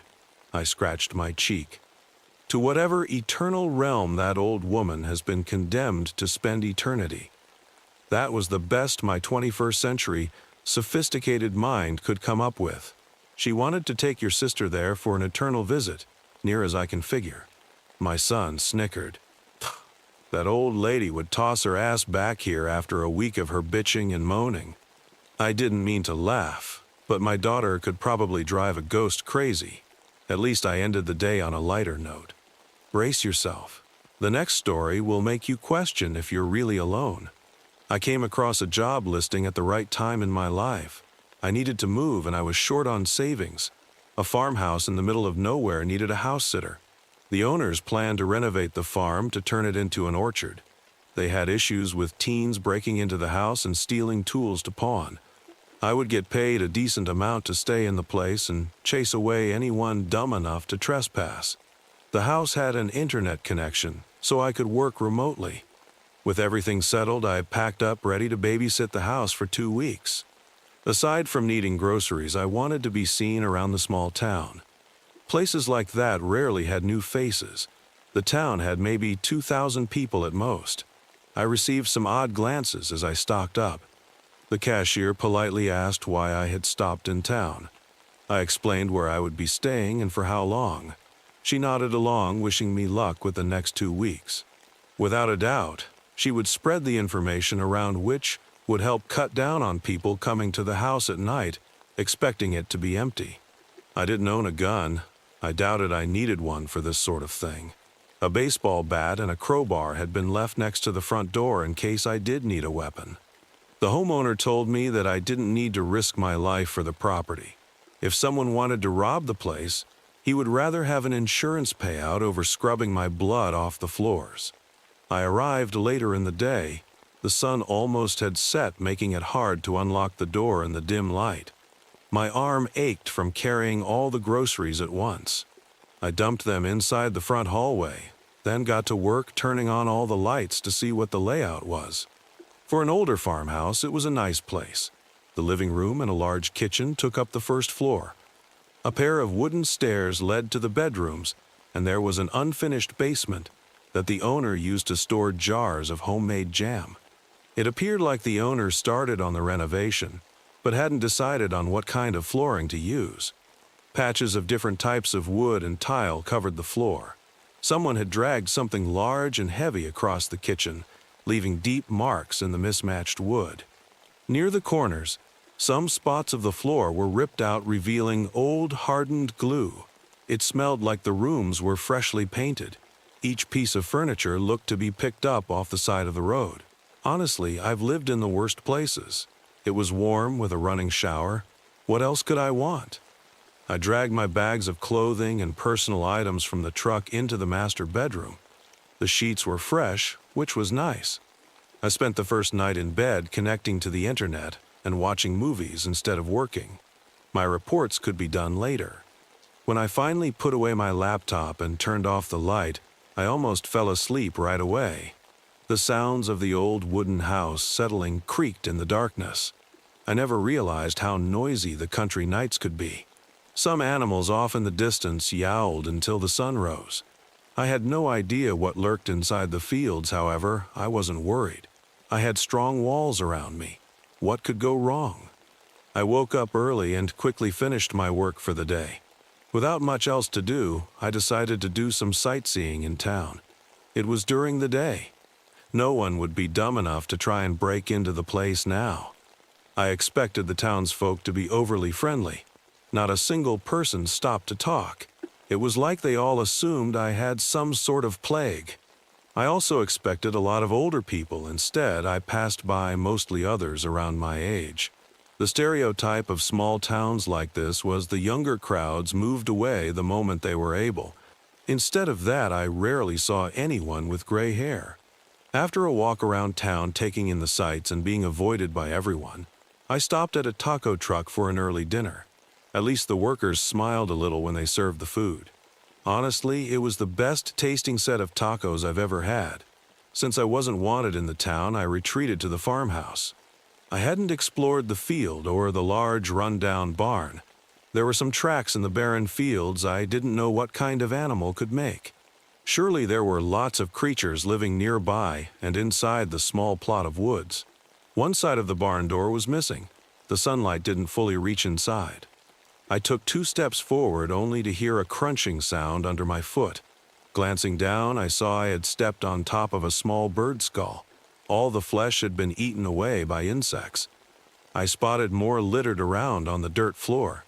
Suddenly, I decided I didn't need to be inside the barn. I made it to the front door when a truck started to come down the long driveway. It stopped to idle for a minute. The back door opened, and a medium-sized dog jumped down. The tail weakly wagged, then the truck door closed. I shouted at the person driving, but couldn't stop them from driving away, leaving the dog behind. I jogged down the driveway, the truck long gone. The dog waited with a slight whine. I wanted to believe the owner had just made a mistake. However, deep down, I already knew this dog had been dumped. I got down low to look her over.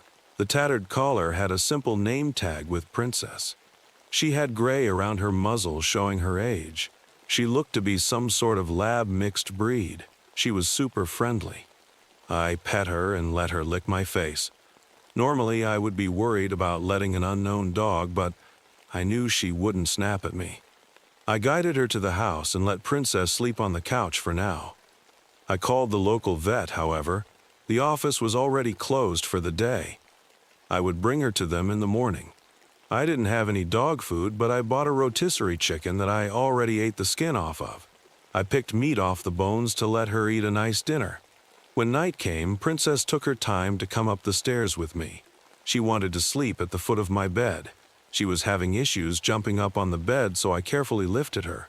I had always been a cat person. I'd never owned a dog before, but I had friends with them before. I instantly loved this poor old dog. I made it my mission to take care of her. During the night, she crawled in closer. I heard more odd sounds outside. Princess seemed stressed by them. I put a hand on her back to calm her down enough to sleep. I made a note to ask if there were coyotes in the area. I knew they sounded strange. My brain simply could not pin down what the sounds outside came from. I woke up early to call the vet again. They said they had an opening and told me to bring Princess in as soon as possible. She was slow going down the stairs due to her old hips. She didn't act as if she was in pain, though. I carefully got her out of the house, hoping she didn't try to make a run for it because I didn't own a leash. She went to the bathroom out in the yard and then let me load her in my truck. Princess did very well on the ride. I was proud of her. Who could ever toss away a perfect dog due to age? The vet saw me at the door. I was able to buy dog food in the office so she could have breakfast. An hour passed by. I found myself nearly falling asleep waiting for the news. Finally, the vet came out with her, Princess holding a new toy in her mouth. She does have some health issues. Right now, her quality of life is fine, but she may not see her next Christmas. We contacted her owners, but she paused, trying to decide her next words. I chewed on my lip, knowing what she wanted to say. I didn't have the money for treatments. Princess squeaked her toy, causing me to sweat. I would find the funds when needed. I could sell my blood if it came to it. I'll take her. What do I need to sign? I asked her, determined to become a dog owner. I wasn't certain of the legal process, but it seemed fairly simple. I drained part of my savings to buy her special food and a new collar. At least for now, she didn't need any medications. In a few short minutes, we were ready to go. I did buy her a new leash, however. She was so well behaved I didn't need to use it. We headed back to the farmhouse so I could get some work done. Princess slept on and off all day. When I finished the last email, I followed her into the yard so we could take a long walk around the property. We paused in front of the barn. Princess stood alert as if she heard some sort of animal I didn't. She kept her body pressed against my leg, completely stock still. I gently guided her away in case she decided to go for a rabid raccoon or something along those lines. I got her back inside the house. We had a nice dinner and I needed to do something that would hurt the both of us. Princess needed a bath. Her crying broke my heart. It needed to be done. She was a stinky old dog. After that small battle, she was a less stinky old dog. As an apology, I carried her onto my bed to let her cuddle near my head right away. We watched a movie on my laptop, but I found I started to slowly drift off to sleep. It was around midnight when growling woke me. I was so tired I didn't remember where I was or even that I now owned a dog. The fog slowly lifted and I saw Princess by my side, tense and alert. Aside from her breathing, I heard nothing. I should go downstairs and check it out just in case. I got us out of bed careful to not make too much noise in case someone broke in. Princess stopped by the door and clearly did not want to leave the room. I pet her head to get her to follow. The house was far too silent and dark. I made a mental note to keep a light on at night from now on. We went down the old wooden steps, slowly listening for any signs we weren't alone. I went from room to room, switching in lights, trying to see what had Princess so spooked. The moment the kitchen light came on, I spotted something in the window the back door. Without a doubt, a pale face had been watching us. Fear shook my system. Then Princess started to bark. She sounded like a young, powerful dog as she charged towards the door. The face disappeared and I ran over to grab the baseball bat to head outside. I kept her inside in case she ran off. I didn't see anyone but heard a person running off into the darkness. I shouted a warning at them, hoping they would not come back. The entire experience left me a bit spooked. I hated to think of what would have happened if Princess hadn't woken me up. This good lady would be getting fresh chicken for breakfast again. At least, now the local kids should know I was willing to take care of them if they tried anything at the old farmhouse. The lights stayed on all night and I couldn't get back to sleep. For some odd reason, I felt uneasy being in that house. Every time I looked outside a dark window, I expected to see someone looking back inside. Princess tried to stay awake with me, but she was old and needed her beauty sleep. As promised, she got a nice breakfast. I was too tired from the night before to do much of anything. It was nice to be able to nap in the middle of the day because I had gotten so much work done the day before. After lunch, Princess was let out to run in the yard. She appeared to be doing much better and had way more energy than before. I sat outside in the cold air watching her have fun. I found myself enjoying this kind of slow life. Since I grew up in the city, I expected something like this to be boring. Now I only regretted I didn't have anyone to share my slow moments with besides Princess. Eat, work, and sleep, that would be my life until I didn't need to watch the house any longer. Or, I assumed it would be. The night brought trouble I never would have expected. I had been so tense from seeing the face in the dark I wasn't fully asleep when Princess growled again. The baseball bat was next to the bed. I grabbed it and headed downstairs with her on my heels. This time I made noise, hoping it would scare off any kids outside. I reached the kitchen, my hand about to turn on the light when I saw the face again. The sight made me freeze. It took my brain too long to realize something was different. The face was not behind the window, but in front of it. A pair of powerful hands grabbed my neck from behind. They tossed my body to the ground as all hell broke loose. Princess went crazy, barking at the intruders. I swear their numbers increased by the second out of thin air. These weren't local kids out to cause trouble. I didn't know what they were. The pale things appeared human enough with long, messy hair and big black eyes. Sharp, needle-like teeth were shown through thin, smiling lips. Their bodies were so thin, dressed in rags, and yet I couldn't find myself to get away. So many of those hands pinned me to the ground. I watched helplessly as they reached for poor Princess. She bit down hard on the hand of one of the creatures. More hands reached for her collar, ready to drag her away. Her barking turned to scared yelps. I don't know what came over me. I just saw red. I pushed through the mass of hands, getting cuts all over my skin from their nails.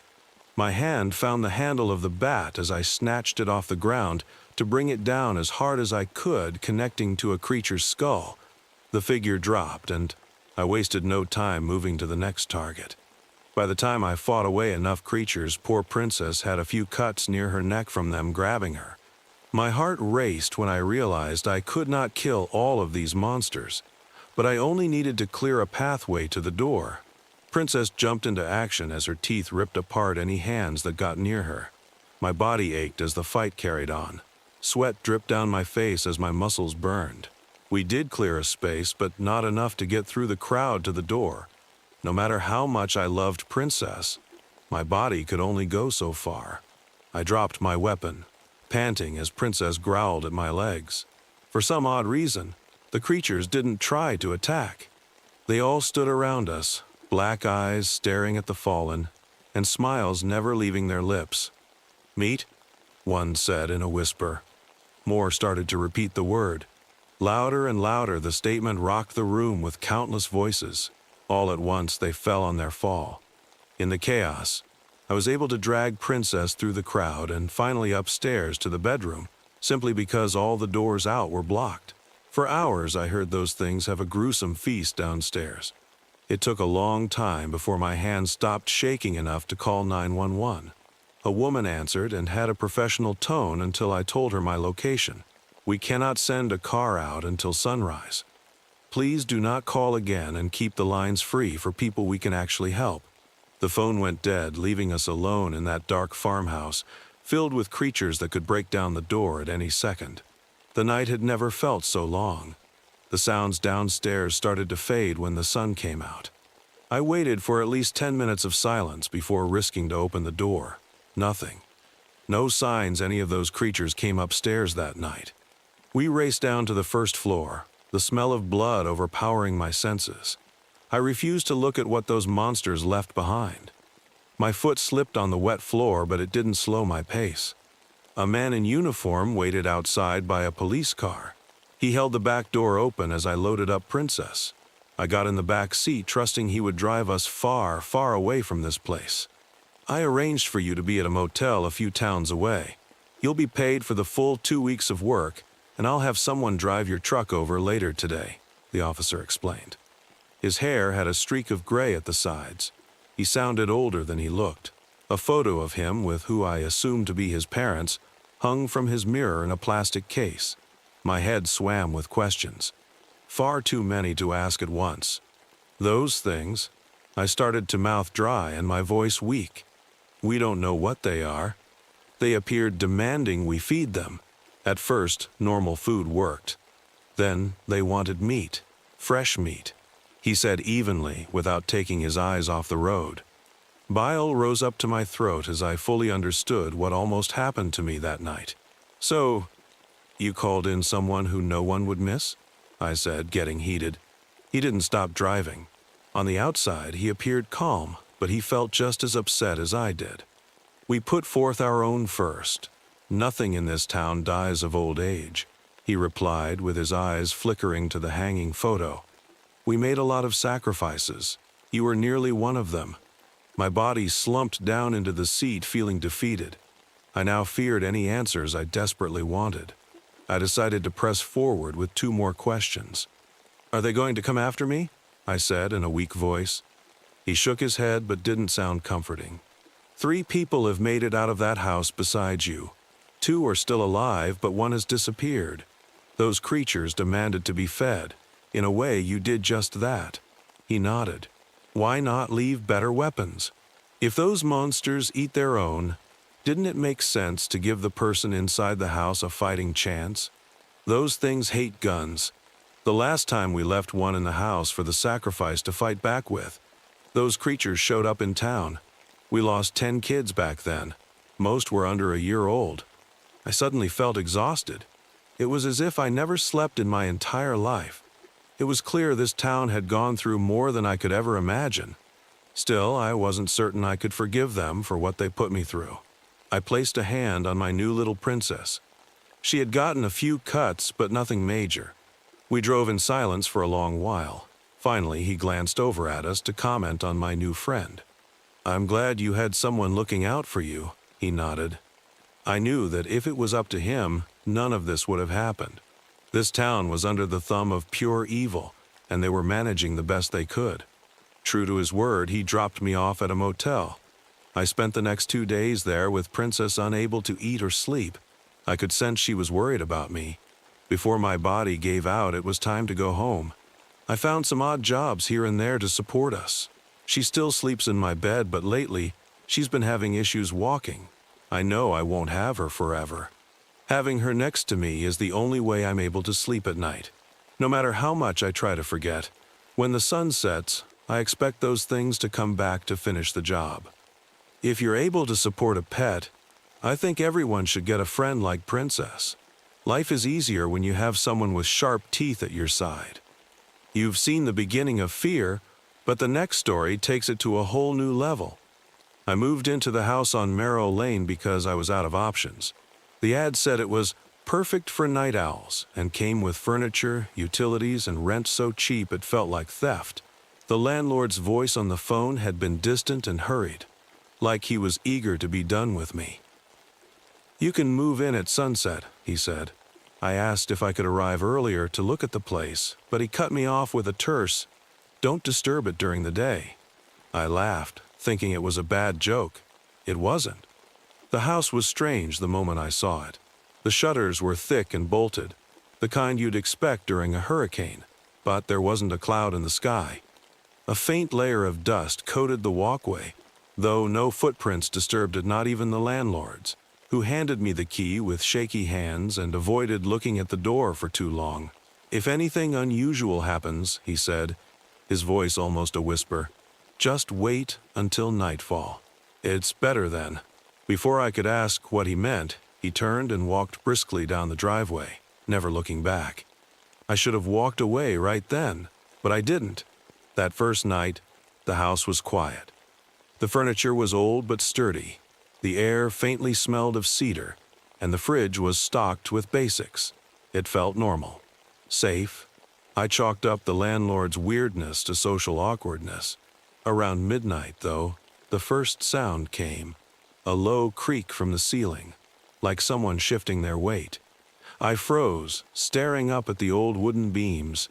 Then it came again, soft, deliberate footsteps moving across the floorboards above me. The thing is, I'd already checked upstairs when I moved in. It was empty. I slipped the phone in my jeans pocket as we proceeded down a large, clear trail. "This doesn't seem so scary." My daughter snorted clearly, not impressed. "Don't believe all the hype," I replied, feeling slightly uneasy. The trail took a hard turn and stopped. A wall of woodlands lay before us. To our right, a thin path led into a thick pine grove. "This way," I motioned, my daughter taking the lead. I paused for a moment, deciding to set a GPS marker on my phone. I slipped the phone out and discovered there was no signal here. GPS and my compass app were useless. My daughter checked her cell phone with the same uncomfortable observation. "We stick to the main trails."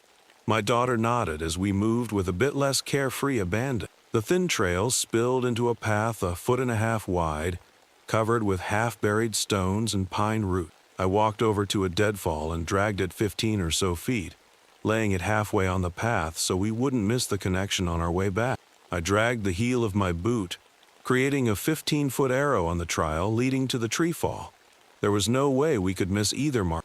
My daughter mocked my paranoia as we headed down the path, deeper into the forest. We talked in quiet whispers for several minutes. My daughter constantly looked through her camera lens, testing the light for pictures. Something was wrong. I couldn't put the feeling into words. The back of my head tingled as the realization struck me. Where were the birds? It was a warm early autumn day. The trees should be full of activity. Where were the squirrels and chipmunks? The woods were rich with white oaks. The sound of calling chipmunks prevalent in every forest was missing. The birds were missing, and the annoying buzz of horseflies and gnats didn't exist here. I walked off the path and turned over a large rock. Nothing. No worms, centipedes, or any other type of insect scurried away. This forest was barren, save for the vegetation. We stood, alarmed, in the eerie silence. What do we do? There was a slight warble in my daughter's voice. That first hint of panic. We can turn around, I suggested. We've barely been here a half hour. She walked forward, heading deeper into the woods, looking back to make sure I followed. I followed in silence for 15 more minutes. The pathway emptied into a 30-foot opening with large rock formations. To continue, we'd need to do a bit of climbing over the large obstacle. The climb wasn't too bad, and the narrow path continued. We walked in silence through a swamp area littered with dead trees. I stopped, my eyes locked on the pond and the lily pad. I heard my daughter's footsteps as she came up beside. What? Her voice had a larger hint of fear than before. I pointed at the water. No pond skates on the surface, no dragonflies chasing mosquitoes. There's nothing, not even a frog or freaking turtle. This whole place is dead. It's not natural, and it makes no sense. My voice was more frustrated than fearful. I was not going to show fear in front of her. Have you seen anything alive out here in the past 45 minutes? Her head shook. No. I pulled out my cell phone. Still no bar. We're not in a land bowl. My hand swung to the open blue skies.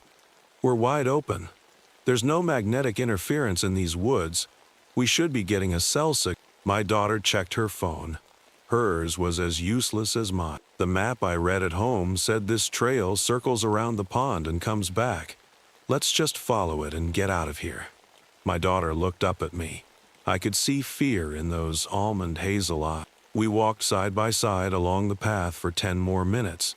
We cleared the pond, but I didn't get the sense of us circling back. The position of the sun hadn't changed. It was still behind my right shoulder. We were still going in a relatively straight line, deeper into the forest. I was reluctant to vocalize my observation. My daughter was already concerned. I wasn't going to add to it. A sense of dread crawled up my spine, exploding in a mad tingle at the base of my skull. Something was behind us. I turned slowly, preparing to see a stranger or an animal. It wasn't a person or any kind of animal. The air above the path 20 feet behind us flickered, flowing like waves of ambient heat over desert sand. Something inside the waves of heat moved. I put my hand on my daughter's shoulder and pushed her forward. Come on, let's go. Her head turned back. I waited for a scream or some kind of panicked outburst. Nothing. What's wrong, Dad? I felt my head shake and forced the battle-ready tenseness from my body. Nuthan, let's just keep going. Maybe the trail circles back further ahead. I dared to look back. The anomaly was there, blocking our retreat, but my daughter didn't see it. We moved quickly, following the path, pushing deep into a section of forest thick with oaks, maple, and other hardwood trees. The colorful canopy of autumn leaves covered the trail, effectively choking out the afternoon sunlight. Wind whistled through the trees, angrily rustling the leaves around. The breeze was ice cold, sending a deep chill down my spine. My daughter was visibly trembling. That wind is freezing, she shuddered, rubbing her arms briskly. I ignored the chill and guided her forward along the path. The trail led to another opening. My stomach turned and my daughter gasped in shock. The opening was identical to the area we were at 30 minutes ago. The rocks were identical. The overgrown weeds and brush were a perfect match to the rocks we'd climbed before. How did we get back here? Her question followed a blistering string of curses. It can't be the same outcropping. I did my best to stay calm. We haven't turned around. We've been walking south by southwest with some small deviations. It can't be the same place. I approached the two larger rocks. Even the hand and foothold seemed identical. Stay here. I'm going to climb up and see if the path is similar. 2 quick pulls and I was over the rock and staring into another distortion. Only this one was larger, easily a dozen feet wide, covering a large portion of the clearing and blocking the path beyond. The air shimmered like heat waves, rising off hot sands or summer pavement. I was close enough to feel any radiant heat, but there was none. Fear, naked, primal, and unfiltered, savaged my body. I stood, eyes locked on the hypnotic distortion, straining my eyes to unsee the illusion nature placed before me. Within the ripples something moved. My hands clenched, feet spread apart, ready for a fight or flight response. I spotted a baseball-sized rock, picked it up, testing its weight, tossing the object between both hands. The shimmer moved closer, inching forward. A tiger creeping up slowly on the unsuspecting gazelle or impala, waiting for the chance to pounce. Panic. I hurled the stone missile with every fiber of strength I could muster. The rock passed through the barrier with no effect. I listened. The stone never struck the trees behind. I turned and leapt the 7 feet or so, rolling to absorb some of the impact as my legs hit the ground. My daughter's scream of surprise echoed, shattering the silent wood. I stood, brushing myself off, forcing her behind me, my eyes locked on the large boulders, hands raised, my breath hissing through clenched teeth. My daughter screamed, demanding to know what was going on. Her eyes fell upon the boulders, face pale as her jaw dropped. The rippling portal stopped at the rock's edge.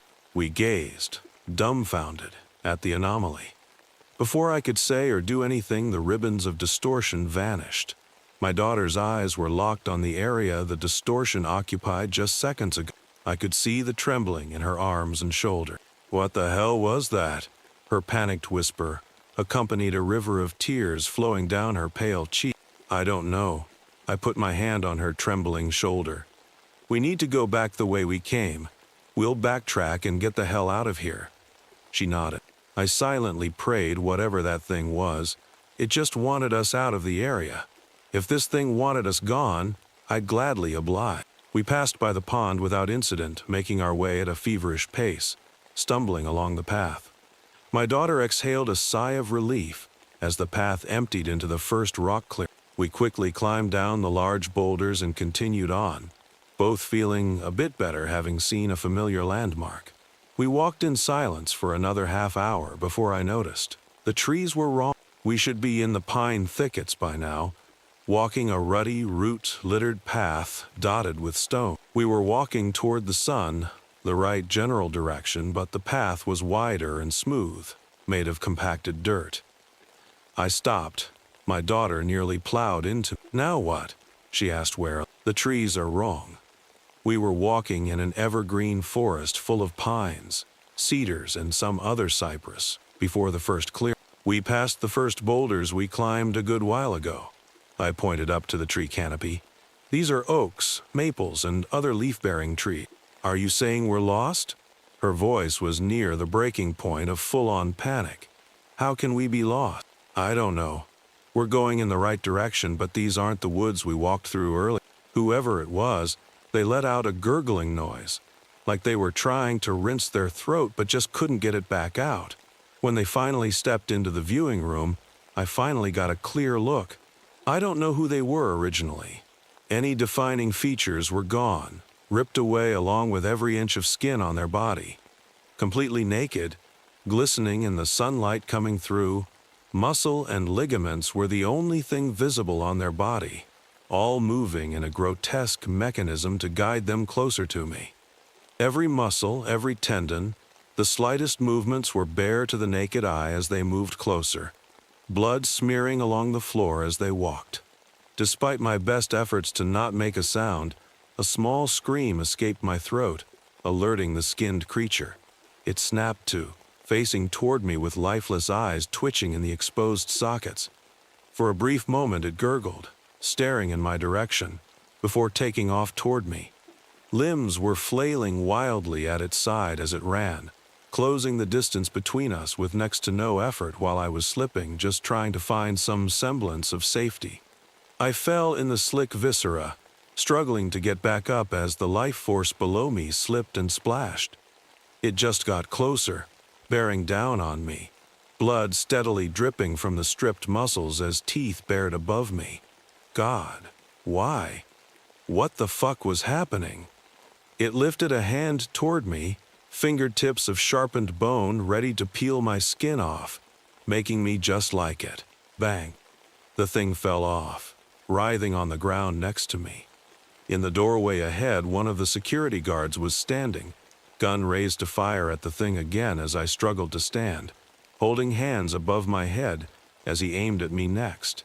Whoa, I'm not like that, I said, looking down at the writhing creature and sliding my way further from it. He just stared at me, gun leveled right at my center mass and finger on the trigger. Anyone alive back that way? He said, pointing to the direction I had just come from. I shook my head. There's a fire taking the place over.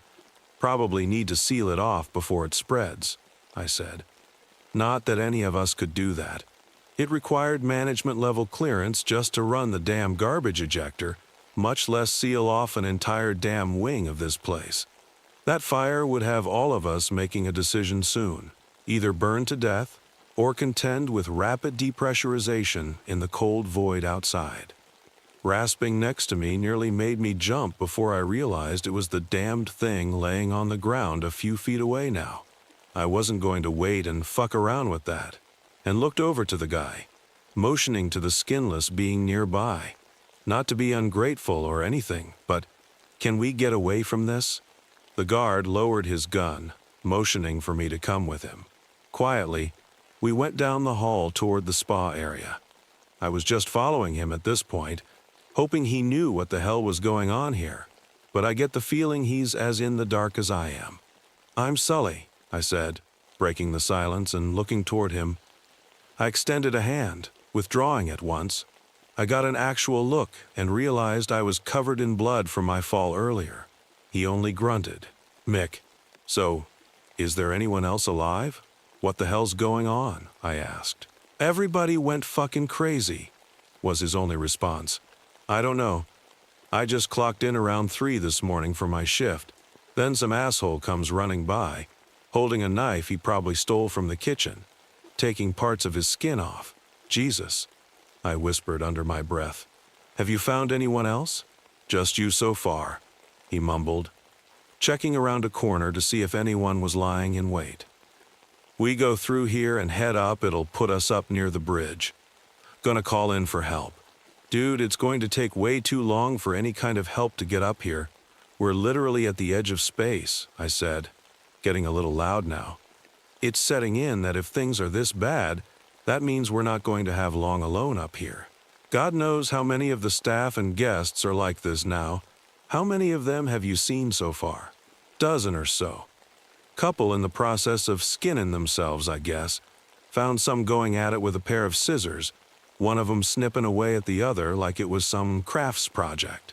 Found another one just going to town with fingernails, bringing their own skin off in little bits piece by piece. Okay, I'm gonna stop you there, I might throw up, I said. Seeing a skinned person was one thing, but hearing about how they got that way has my skin crawling. He was describing it so damn casually, too. Sorry, spent some time in war zones, so I forget I'm a little numb, he mumbled again. We turned a corner into the pool room.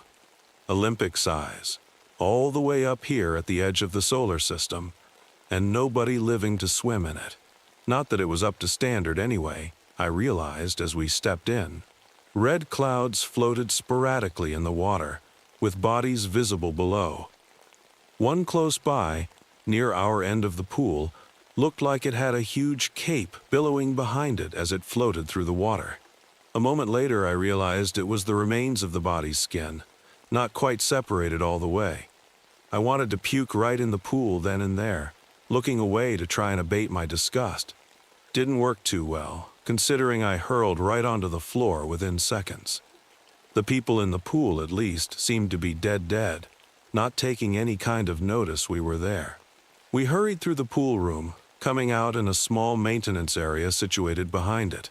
Pumps and tanks hummed, with water beginning to slosh from a small overflow. As we walked through, I caught sight of one of the filtration systems, Someone's face caught in the screen for debris. I'm not sure who they were before, but a little bit of hair was clinging to the scalp, empty eye sockets screaming out as the water pulled it to and fro. I shivered, turning away and continuing down the back hallway toward a maintenance elevator some of the service guys used. Should be a lift somewhere around here, Mick mumbled, moving down the hallway steadily, making sure to check gun first around every corner. A loud bang came from the maintenance room behind us, something hitting the door before scraping along the metal floors, coming closer to us.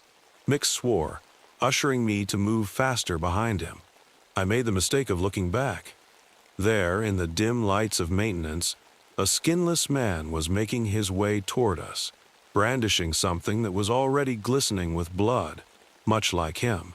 The screech he let out was inhuman, and I could see tendon and muscle stretching on his face in the eerie light as he did. Turning, I powered on behind Mick as he ran ahead, desperately searching for the maintenance lift.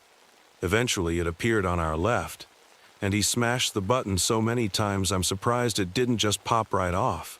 The lift began moving, slowly coming down. The sign above it flashed 6, coming down slowly to where we were at floor 1. Time slowed to an eternity as the skinless man made his way down the hallway, getting closer with every agonizing step he took. Mick pushed me aside, raising his gun and firing off one shot, hitting the thing in the center mass. It stumbled, rasping for a moment, but got back up. It didn't seem like the first one took much back in the common area, but I don't know if they're all different. It just kept coming at us, now screaming louder as it got closer like it was trying to signal to the others around the station. Looking back at the lift, it was only down to floor 4 by this point. Not good. Mick let off another shot, this time aiming for the head and hitting his target right in the left eye. Part of the thing's skull blew away, exposing brain as skull fragments were blasted off. The brain moved. Swear to God, I thought I was crazy at first, but the huge hole that was just torn in this thing's head was teeming, moving every which was like it was itself in pain. The way it was moving reminded me of how shellfish look when they're still alive, moving in like a fluid way but very obviously out of their environment, struggling to live. Either way, it was making things difficult for the body, which started to trip and stumble every which way into the walls around it. Ding! Fluorescent lights welcomed us into the lift, and we both nearly threw ourselves against the back wall, desperate to get as far away as possible from that. I pressed the 8, putting us all the way to the top where the captain's quarters and communications room would be situated. I had seen it when we got onboarded a while back. They gave us this huge tour of the ship and explained where everything was done. The main ship officers would be up here, able to give us an idea of what the hell was going on and how we could get out of here. Everything was about to get better. Just have to keep telling myself. I don't even believe the lie. As the lift goes up further, Mick checks his gun, taking stock. He looks to me after reloading the magazine. 6 left. Save one for me if things go bad up here, please, I asked, nodding. He gave an affirmative, flashing 2 fingers. Smart, one for him, one for me. The door opened, making us think that those 2 bullets might be our best bet at this point. There was nobody visible on the main bridge, just the massive glass dome that gave a view of the vast empty all around us. Space, dark as could be, with Pluto floating off one way, the sun blazing like a far-off paradise a long ways past it, and the big, dark abyss beyond it. Smeared on the glass going toward the captain's chambers was dark red blood, already dried on the cold window. A handprint that showed someone was either grasping for support or being dragged away against their will, streaking along the cold panel and through the doorway. We walked over to one of the doors on the far side, leading to the communications room. That was our best bet, after all, opposed to what may be waiting in the quarters on the opposite side. Nothing in here seemed out of place. Most of it was still pristine, monitors on, measurements coming through constantly that checked on the outpost's oxygen and other important functions. I made my way to a terminal, looking through to find what I was after. Thankfully, I spent most of my off time playing around with the comms in this place, figuring out how to get messages out past the pretty strict censors they had on our internet.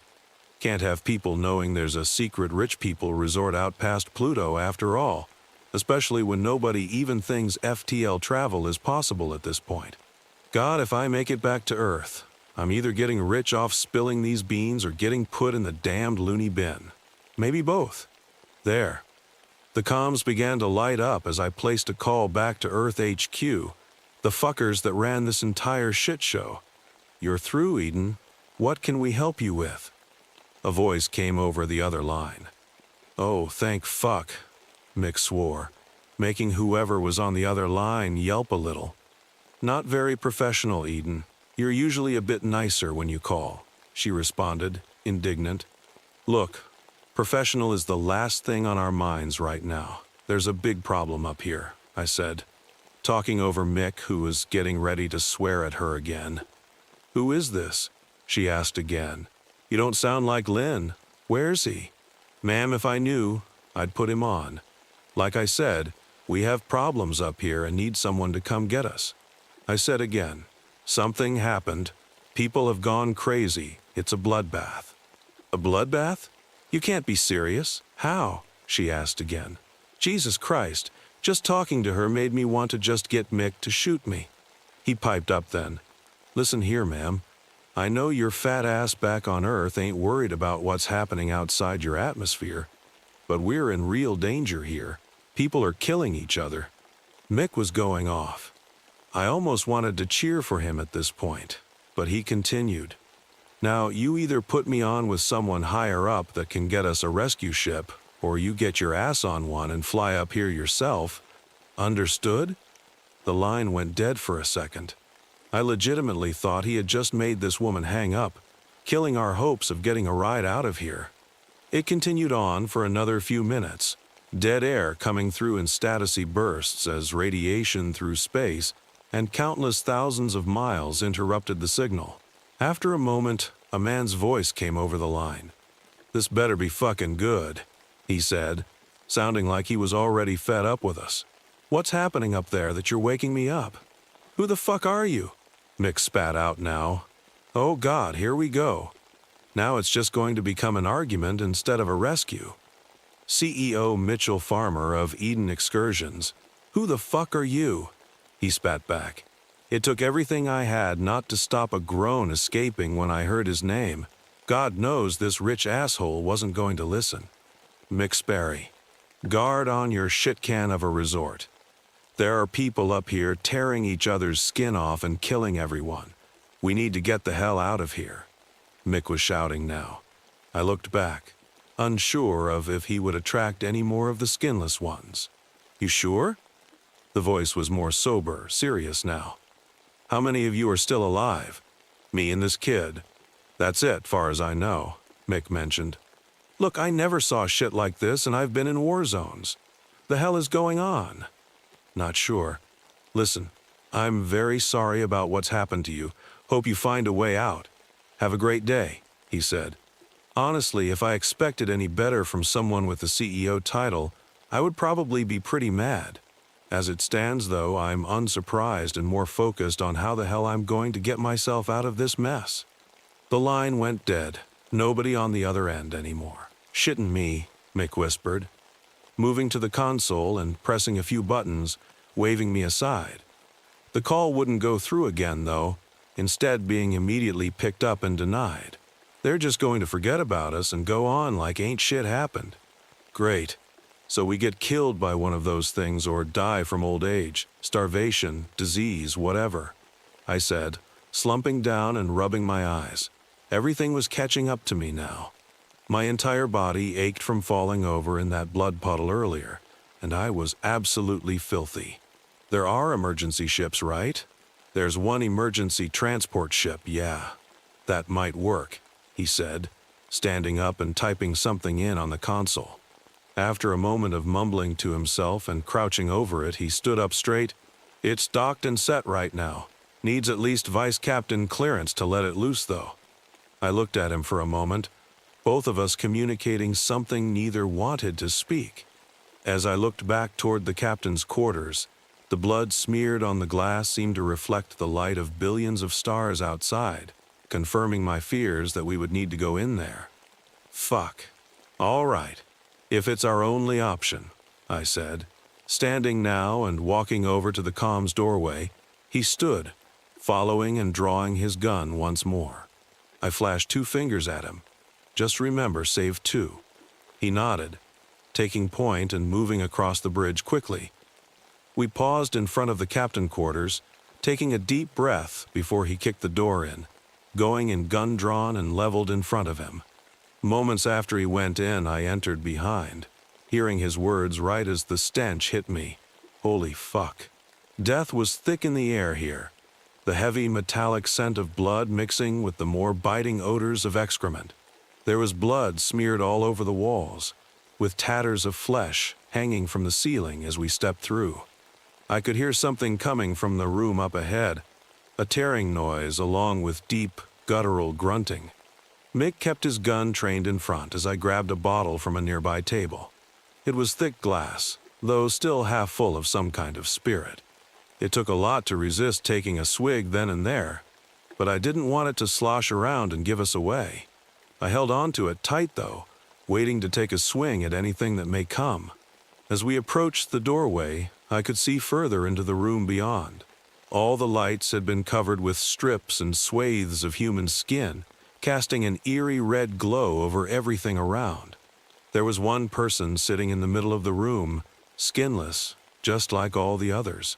Other skinless bodies were scattered around, and in front of the sitting one was another, still having its own outer layer removed bit by bit. Nick accidentally bumped a table, making a cup tip over and shatter on the floor. The skinless sitting in the middle of the room turned, eyes bulging bright against exposed muscle on its face, and screamed, leaping forward at Mick, who fired off a shot. It fell back momentarily, squirming at the bullet now lodged somewhere in its chest. I could tell Mick was trying to be careful with his shots, considering there was a relatively large window on the opposite side of the room. I took my moment, stepping forward toward the skinless one, and hitting it with the bottle right over the head, causing it to shatter as I did. It screamed as strong alcohol hit the bare muscle and nerves, unguarded thanks to the skin being peeled off. I still had hold of the neck of the bottle, though, now ending in a nice jagged shard of glass, and ran it down one more time, tearing through his eye and making him go still for a moment. I pulled it back out, readying for another strike, but could see the squirming of something from behind the eye socket. The brain in this one was moving around erratically, just like the one downstairs, desperately trying to get out despite the harsh environment. Jesus fuck, Mick whispered, looking around the room at everything.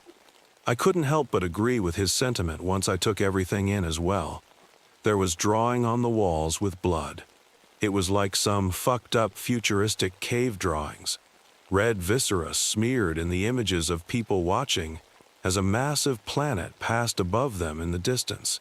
Small stick figures looking on in awe, but further down the wall the planet passing over suddenly had this thing drawn inside it. The entire planet picture was filled in with viscera and blood to color it, but right in the middle there was more focus, something like a mass at the core slumbering. Oh, holy shit, I whispered, pieces of the puzzle fitting together in my head. Sharon did this. The moon? Mick asked, still looking around the room. Whoever it was, they let out a gurgling noise, like they were trying to rinse their throat but just couldn't get it back out. When they finally stepped into the viewing room, I finally got a clear look. I don't know who they were originally. Any defining features were gone, ripped away along with every inch of skin on their body. Completely naked, glistening in the sunlight coming through, muscle and ligaments were the only thing visible on their body, all moving in a grotesque mechanism to guide them closer to me. Every muscle, every tendon, the slightest movements were bare to the naked eye as they moved closer, blood smearing along the floor as they walked. Despite my best efforts to not make a sound, a small scream escaped my throat, alerting the skinned creature. It snapped to, facing toward me with lifeless eyes twitching in the exposed sockets. For a brief moment it gurgled, staring in my direction, before taking off toward me. Limbs were flailing wildly at its side as it ran, closing the distance between us with next to no effort while I was slipping, just trying to find some semblance of safety. I fell in the slick viscera, struggling to get back up as the life force below me slipped and splashed. It just got closer, bearing down on me, blood steadily dripping from the stripped muscles as teeth bared above me. God, why? What the fuck was happening? It lifted a hand toward me, fingertips of sharpened bone ready to peel my skin off, making me just like it. Bang. The thing fell off, writhing on the ground next to me. In the doorway ahead, one of the security guards was standing, gun raised to fire at the thing again as I struggled to stand, holding hands above my head as he aimed at me next. Whoa, I'm not like that, I said, looking down at the writhing creature and sliding my way further from it. He just stared at me, gun leveled right at my center mass and finger on the trigger. Anyone alive back that way? He said, pointing to the direction I had just come from. I shook my head. There's a fire taking the place over. Probably need to seal it off before it spreads, I said. Not that any of us could do that. It required management-level clearance just to run the damn garbage ejector, much less seal off an entire damn wing of this place. That fire would have all of us making a decision soon, either burn to death or contend with rapid depressurization in the cold void outside. Rasping next to me nearly made me jump before I realized it was the damned thing laying on the ground a few feet away now. I wasn't going to wait and fuck around with that, and looked over to the guy, motioning to the skinless being nearby. Not to be ungrateful or anything, but can we get away from this? The guard lowered his gun, motioning for me to come with him. Quietly, we went down the hall toward the spa area. I was just following him at this point, hoping he knew what the hell was going on here, but I get the feeling he's as in the dark as I am. I'm Sully, I said, breaking the silence and looking toward him. I extended a hand, withdrawing at once. I got an actual look and realized I was covered in blood from my fall earlier. He only grunted. Mick, so, is there anyone else alive? What the hell's going on? I asked. Everybody went fucking crazy, was his only response. I don't know. I just clocked in around 3 this morning for my shift. Then some asshole comes running by, holding a knife he probably stole from the kitchen, taking parts of his skin off. Jesus, I whispered under my breath. Have you found anyone else? Just you so far, he mumbled, checking around a corner to see if anyone was lying in wait. We go through here and head up, it'll put us up near the bridge. Gonna call in for help. Dude, it's going to take way too long for any kind of help to get up here. We're literally at the edge of space, I said, getting a little loud now. It's setting in that if things are this bad, that means we're not going to have long alone up here. God knows how many of the staff and guests are like this now. How many of them have you seen so far? Dozen or so. Couple in the process of skinning themselves, I guess. Found some going at it with a pair of scissors, one of them snipping away at the other like it was some crafts project. Found another one just going to town with fingernails, bringing their own skin off in little bits piece by piece. Okay, I'm going to stop you there. I might throw up, I said. Seeing a skinned person was one thing, but hearing about how they got that way has my skin crawling. He was describing it so damn casually, too. Sorry, spent some time in war zones, so I forget I'm a little numb, he mumbled again. We turned a corner into the pool room. Olympic size, all the way up here at the edge of the solar system, and nobody living to swim in it. Not that it was up to standard anyway, I realized as we stepped in. Red clouds floated sporadically in the water, with bodies visible below. One close by, near our end of the pool, looked like it had a huge cape billowing behind it as it floated through the water. A moment later I realized it was the remains of the body's skin, not quite separated all the way. I wanted to puke right in the pool then and there, looking away to try and abate my disgust. Didn't work too well, considering I hurled right onto the floor within seconds. The people in the pool, at least, seemed to be dead, not taking any kind of notice we were there. We hurried through the pool room, coming out in a small maintenance area situated behind it. Pumps and tanks hummed, with water beginning to slosh from a small overflow. As we walked through, I caught sight of one of the filtration systems, someone's face caught in the screen for debris. I'm not sure who they were before, but a little bit of hair was clinging to the scalp, empty eye sockets screaming out as the water pulled it to and fro. I shivered, turning away and continuing down the back hallway toward a maintenance elevator some of the service guys used. "Should be a lift somewhere around here," Mick mumbled, moving down the hallway steadily, making sure to check gun first around every corner. A loud bang came from the maintenance room behind us, something hitting the door before scraping along the metal floors, coming closer to us. Mick swore, ushering me to move faster behind him. I made the mistake of looking back. There, in the dim lights of maintenance, a skinless man was making his way toward us, brandishing something that was already glistening with blood, much like him. The screech he let out was inhuman, and I could see tendon and muscle stretching on his face in the eerie light as he did. Turning, I powered on behind Mick as he ran ahead, desperately searching for the maintenance lift. Eventually, it appeared on our left, and he smashed the button so many times I'm surprised it didn't just pop right off. The lift began moving, slowly coming down. The sign above it flashed 6, coming down slowly to where we were at floor 1. Time slowed to an eternity as the skinless man made his way down the hallway, getting closer with every agonizing step he took. Mick pushed me aside, raising his gun and firing off one shot, hitting the thing in the center mass. It stumbled, rasping for a moment, but got back up. It didn't seem like the first one took much back in the common area, but I don't know if they're all different. It just kept coming at us, now screaming louder as it got closer, like it was trying to signal to the others around the station. Looking back at the lift, it was only down to floor 4 by this point. Not good. Mick let off another shot, this time aiming for the head and hitting his target right in the left eye. Part of the thing's skull blew away, exposing brain as skull fragments were blasted off.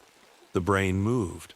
Swear to God, I thought I was crazy at first, but the huge hole that was just torn in this thing's head was teeming, moving every which was like it was itself in pain. The way it was moving reminded me of how shellfish look when they're still alive, moving in like a fluid way but very obviously out of their environment, struggling to live. Either way, it was making things difficult for the body, which started to trip and stumble every which way into the walls around it. Ding! Fluorescent lights welcomed us into the lift, and we both nearly threw ourselves against the back wall, desperate to get as far away as possible from that. I pressed the 8, putting us all the way to the top where the captain's quarters and communications room would be situated. I had seen it when we got onboarded a while back. They gave us this huge tour of the ship and explained where everything was done. The main ship officers would be up here, able to give us an idea of what the hell was going on and how we could get out of here. Everything was about to get better. Just have to keep telling myself. I don't even believe the lie. As the lift goes up further, Mick checks his gun, taking stock. He looks to me after reloading the magazine. 6 left. "Save one for me if things go bad up here, please," I asked, nodding. He gave an affirmative, flashing 2 fingers. Smart, one for him, one for me. The door opened, making us think that those 2 bullets might be our best bet at this point. There was nobody visible on the main bridge. Maybe I'll give him 2 for Mick's memory. Eden faded behind me, the dim lights inside shining through huge windows, giving the appearance that the space station was still thriving despite all the death on board. It wasn't a bad job while it lasted, honestly. Definitely going to be a pain in the ass getting used to being on Earth again. God, it's going to be a long flight back, but this message will probably get back to Earth before I will. If you see Mitch down there, well, give him a message from me. Don't even tell him who it's from, just give him a nice little scare to get him ready for me. Tell him he's going to lose his skin. That was just the tip of the iceberg. Our next tale dives into the depths of terror. Calling the little place that I lived a sleepy small town seems ironic right around now. Not like any of us were going to sleep anytime soon. Or ever again, maybe. I've been awake for 72 hours now, so give me a little grace when it comes to keeping my story straight. The past few days in Hazelwood have been chaotic for everyone, and we're all running on fumes. The last morning everything was normal was Saturday. I ran out to Wally's grocery to get a few things to throw on the grill that night.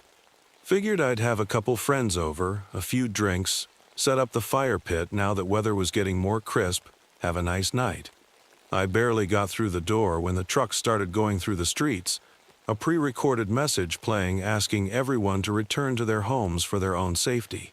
An alert came through on my phone within seconds, echoing the sentiments. Emergency alert. Please stay indoors. Intense meteorological events imminent in your area. For your own safety, please remain inside with windows and doors closed. Weird, but okay. Maybe there was a storm system coming through, but why wouldn't it say that there would be a tornado watch or something? Everyone else was just as confused, milling back to their cars to head back home.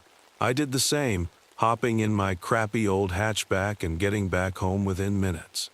After going inside, I sat up near the window for a few, curious to see what might be going on. Well, the alert wasn't wrong. Clouds rolled in quick, massive, dark swirling ones. I could see purple lightning even discharging in some, with the occasional flash of green coming through. The rain that came with it brought a smell that I could pick up even from inside the house. Metallic, though with a hint of acidity that almost stung my nostrils. There was nobody out on the streets, not even animals running around. All in all, it came down pretty hard, but only lasted maybe 20 minutes at most. The second alert followed not long after everything stopped, this one making me a lot more nervous than the first. Emergency alert? Please remain indoors. Stay awake. Do not fall asleep or allow any friends and loved ones to do the same. Please stay tuned for further updates. This one had me. I honestly thought it was a hoax for a minute, like that time someone sent a fake nuke warning to everyone in Hawaii. The more I looked around outside, though, the more I wondered. Everything was too still, especially for a Saturday morning. Not even the birds were chirping. Hell, even the crickets and frogs that normally would be throwing a fucking rave after every shower didn't have anything to say. Just eerie quiet. Not even a breeze to rustle the leaves. An ambulance cut the silence, tearing down the main street just a few dozen feet away, going further into town. They didn't usually go that fast down this part of the road, considering all the residential homes out here they had to blow by. I walked out on my front porch, looking around to see what the hell might be going on. Strange weather, ain't it? A gruff voice shouted over to me. Across the road and to the left, old mister, Hutch was sitting out on his porch, rocking in that same old chair he spent hours in. Yeah, weird stuff. Those alerts seem real to you? I asked. He looked at me, not understanding, so I held up my phone to him. The emergency alerts that came through, did you get them? Oh, I ain't got one of those damn things. Just the landline. Don't need all that Facebook and Twitter bullshit, he said, starting to go off louder. Something happening in town? Not sure, to be honest. I just got an alert that said, stay inside and don't fall asleep. Might not want to stay on the rocker too long in that case, I said. He only laughed. Son, I've taken Saturday naps at noon since I was a boy. Didn't even miss 'em when I was ridden choppers in Vietnam. The cell phones ain't gonna stop that, he chuckled out. I couldn't help but laugh along with him. Man had his priorities, after all. Not like I could argue him out of taking a nap on his porch. Enjoy it? I'll catch you later. Tell Mrs. Hutch I still want her Swedish meatball recipe when she gets a chance. We both gave parting waves. I stepped back inside, moving into my home office just down the hallway from the front door. Cracking the blinds here, I had a full view of the neighborhood, including Hutch now beginning to nod off on his porch. While I booted up my computer and started getting a little work done, I just figured I would keep an eye on things. I don't know how much time had passed.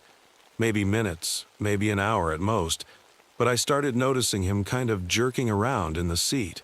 The guy was in his late 70s, so I got a little nervous and started to run outside, seeing what if he needed help or was just having a bad dream. Barely made it off my porch when his head quite literally ejected from his body. I don't know how else to describe it. Fired right off his shoulders like a damn firework on Independence Day. Soon as it did, though, something else just sprouted right from the bloody stump, taking up residence where his head was before. Looked like this centipede thing.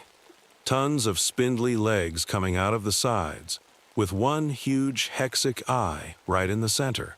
It bent and swayed on the shoulders as it extended from his body, getting used to it before making it stand, walking into his house next. For a minute I was split on what to do. Either run back into my place and barricade the door, or run in and try to save Mrs. Hutch, assuming she was in there. Not that I had to assume long, as a scream cut the air just seconds later. No time to think. I ran full burst up the porch steps and through the front door, emerging on a terrifying scene. Hutch's body was pressing down on his wife, the massive centipede bursting from his stump neck, striking at her. It had already gotten her a couple of times.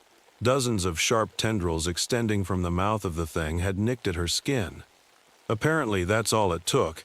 Something secreted in those pincers was winning the battle over Mrs. Hutch, making her quickly lose consciousness and fall to the floor. As she fell asleep, the Hutch centipede thing got up, turning attention to me now as it walked forward. Whoa, whoa, whoa, hey no, leave me alone, Hutch. I swear to God, I said, scrambling to find anything that could function as a weapon. There was a bag of golf clubs right by the door. Not sure what I was about to get from it, but gripping one of the handles, I pulled it up, emerging with a damn thick driver. Good enough. No hesitation. This thing didn't have a damn head. It didn't have any rights, other than what it was about to get. I swung the club hard, catching the centipede thing right on the tip, making it hiss as it reeled back. Mrs. Hutch began writhing on the floor, screams coming through in guttural barks as something tore at her throat from the inside. Her head didn't fly off nearly as violently as his did, but stretched and tore instead, pain and fear in her eyes the whole time. It looked like even while she was feeling this, she was just going through a nightmare in her sleep, seeing death play out on an infinite scale in her mind. The centipede that emerged here was smaller than the other, and didn't seem to have control over the body quite yet, maybe because it appeared too early.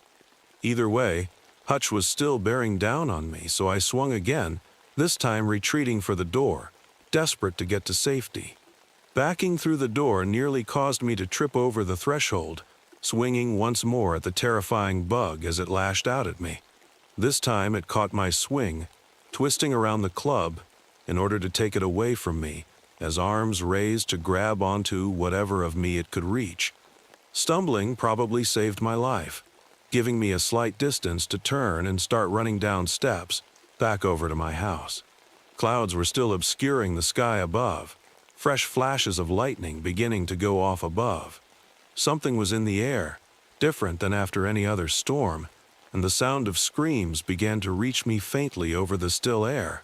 I wasn't the only one contending with what was going on, apparently. The door slammed behind me as I dove through, quickly deadbolting and locking it before drawing my blinds closed. It only took seconds for them to start banging on the door then, massive thuds landing on the solid wood. Way more power behind the hits than old Hutch ever had in him in his prime. At this point, I'm not going to fuck around with whatever is happening. There was an old shotgun up in the attic in a case, left to me by Gramps when he died a few years ago. Things should still work, and if I remembered right, there was some ammo on hand in the same case it came with. Don't think I would have ever taken it out of the case otherwise. Thankfully, I could still remember all the shooting lessons he gave me when I was a kid, gun nut as he was, and it all began to come back. It wasn't much, just a pump action. 7 shells left in the ammo box that was in the case. It would be enough. I racked it, making sure there wasn't already a shell in the chamber before beginning to load them in. The banging was still going at the door downstairs, but only one of them remained from the sound of it. It was cold up here in the attic, stale air and insulation the only thing other than old boxes to keep me company. For a few minutes I checked out, I think, taking in the weight of everything happening today. Hell, I needed a moment just to prepare myself. Centipede head or not, this was still my neighbor for the last 4 years. He and his wife had invited me into their home plenty of times, fed me some great dinners, and now it was like some fucked up Resident Evil game I was getting to live through. A skittering from the other side of the attic wall brought me back to the present. The thin wood and insulation was being pressed inward, something tapping along as it tried to find a way in from the other side. Probably the worst fucking noise I've ever heard, too. Like dozens of roaches just skittering across a wooden board. My skin was crawling, hoisting the shotgun to my shoulder and aiming as the taps moved closer to the small vent in the wall, leading to outside. I could see the shadow over the slats before legs began poking through them, working to stretch what it could and fit through, desperate to get to me. It kept working at the slats for a moment before one finally gave in, weathered from years. This house was old, so not too much of a surprise. But as soon as it gave, that was the reinforcement the crawler needed, forcing its way further in and extending further through the vent, catching sight of me right as I pulled the trigger. It burst, guts and pieces of the shell flying everywhere while legs rained down. The remainder of it slumped over, dangling in the window as I made my way back through the attic door, still focusing my gun right on the damned thing. I got downstairs and heard Mrs. Hutch still beating on the door, fistfalls getting louder as she seemingly gained more power behind the blows. I hesitated only momentarily, unlocking the deadbolt and stepping off to the side into the hallway, behind the door as it opened. Gun trained right at where eye level would be, or at least where I hoped it would be, when she eventually entered the house. Almost shit my pants when this thing curled right around the doorway and stared into my fucking soul before I got it together and pulled the trigger. It burst, spattering guts all over me and making my ears ring at close range. Her body fell forward into the doorway, remains of the centipede skittering on the wood floor as it went through death convulsions.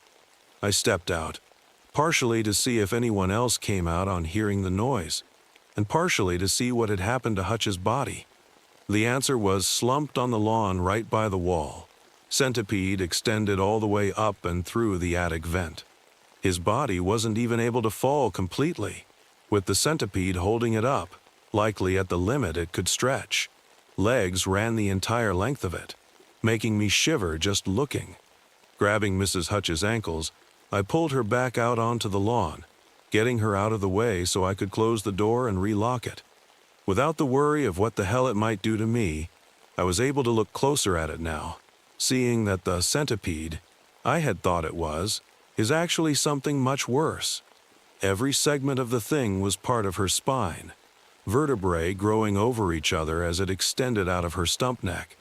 The end of it, where the shotgun had blasted off, looked like a frayed electrical wire, dozens of smaller strands of spinal cord unraveling, and at the top, I shivered, unsure of what the hell was going on, but knowing that it wasn't something I wanted any part of.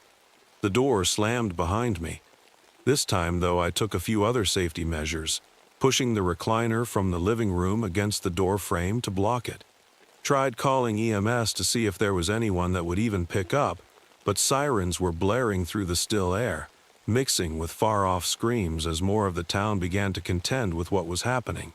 The line was dead, much like I expected, and all I could do was sigh, turning on the television and knowing our dinky little town would never get the attention of the news. Sure enough, just more crap instead of news. A CEO arrested for money laundering, A reality star who was fighting back against plastic surgery rumors. Another war on the horizon, with some far-off country usual day in America. God, I was tired. I remember pacing my house until the sun went down, just hoping that I could hear something about what was happening in the world outside. Meanwhile, the cloud cover was still there, jolts of electricity lighting up the skyline every so often. The sirens eventually faded, but the screams didn't, only changing position as more of the town found the same thing I did, just without as much luck surviving. Good news was that I had a decent amount of food. My grocery trip this morning was for a pretty spontaneous get-together. Not that I had heard from anyone since that first alert popped up. If my friends were still out there, I hoped they were still human at least. If not, who knows? Maybe they made it out before things got bad. For once, I was kind of thankful for my bad sleep schedule.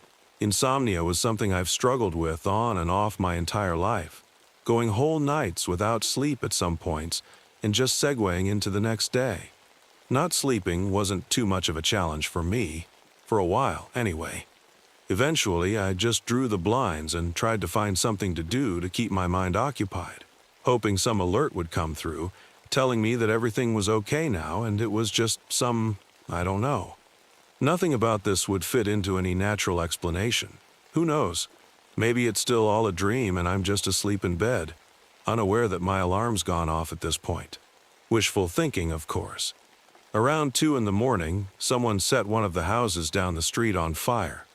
Despite the rainy conditions that had persisted since the first warning, the entire neighborhood quickly began to catch, with no firefighters coming to get it under control.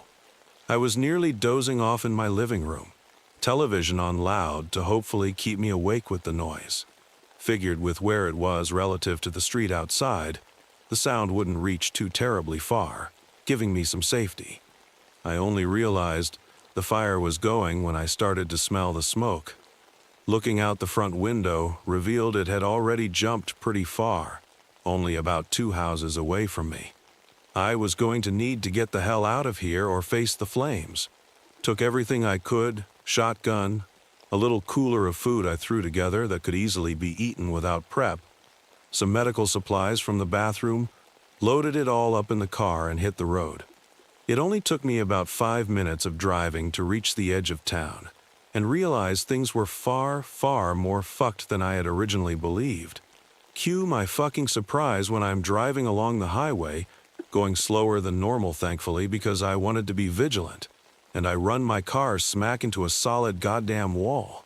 Can't believe how fortunate I was to get out relatively unscathed, only a nasty bruise on my shoulder. Getting out of the car though, I thought I had hit my head and gone to hell, because things just stopped making sense. The sky above was still sparking with electricity, blanketed by dark clouds against the night. It obscured the top of whatever wall was blocking my way, though I don't know if it was so much of a wall as a boundary. Not going to lie, I was feeling very Truman Show-esque, or maybe Looney Tunes, considering how much of a weird fever dream this was. The barrier had the road and landscape around town perfectly laid over it. Not painted, I don't think, but kind of like a television. The clouds crackled with lightning in the distance, despite that distance not actually being there. Maybe it was just a really thick window. I honestly couldn't tell with the darkness and my aching body. Whatever the hell it was, there was no way for me to get through. No staircase with a door, no hatch leading through, not even a painted tunnel. My car in the meantime was, well, not great. The front end was accordion to hell, folding all over itself. It's a miracle I was still alive, but honestly, the miracle made it feel more like I was trapped in this hell, damned never to escape. Time to find another plan. The shadows you've seen so far are nothing compared to what's lurking in the next tale. The night was colder than any I could remember. Frost coated the windows, turning the world outside into a blurry, crystalline landscape. I was lying in bed, watching my breath curl into the air, when I heard it. The sound of a train whistle, clear and haunting, cutting through the silence. At first, I thought I must be dreaming. There was no train station near my house, no tracks for miles. Yet the whistle came again, closer this time, followed by the faint clatter of wheels on steel. Curiosity pulled me from my bed. I slipped into my coat and boots, ignoring the way the cold bit at my skin, and crept outside. The sight stopped me in my tracks. A sleek, black locomotive stood at the edge of my yard, its glossy surface reflecting the pale moonlight. It didn't belong here, there were no tracks, yet it hovered slightly off the ground, as though the snow itself was holding it aloft. Strings of multicolored Christmas lights wrapped around the cars, twinkling like stars, and faint music drifted from within, soft and alluring.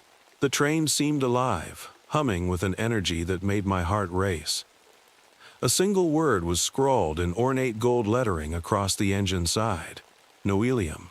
The door to one of the cars slid open, and a conductor stepped out, dressed in a deep red uniform trimmed with gold. His hat sat low over his face, casting a shadow that obscured his features, but his voice was smooth and inviting. "Well, now," he said, tipping his hat slightly. "What are you doing out here in the cold, young one?" "I heard the whistle," I said, my voice trembling. He nodded, his smile just visible beneath the brim of his hat. "Then you've been chosen.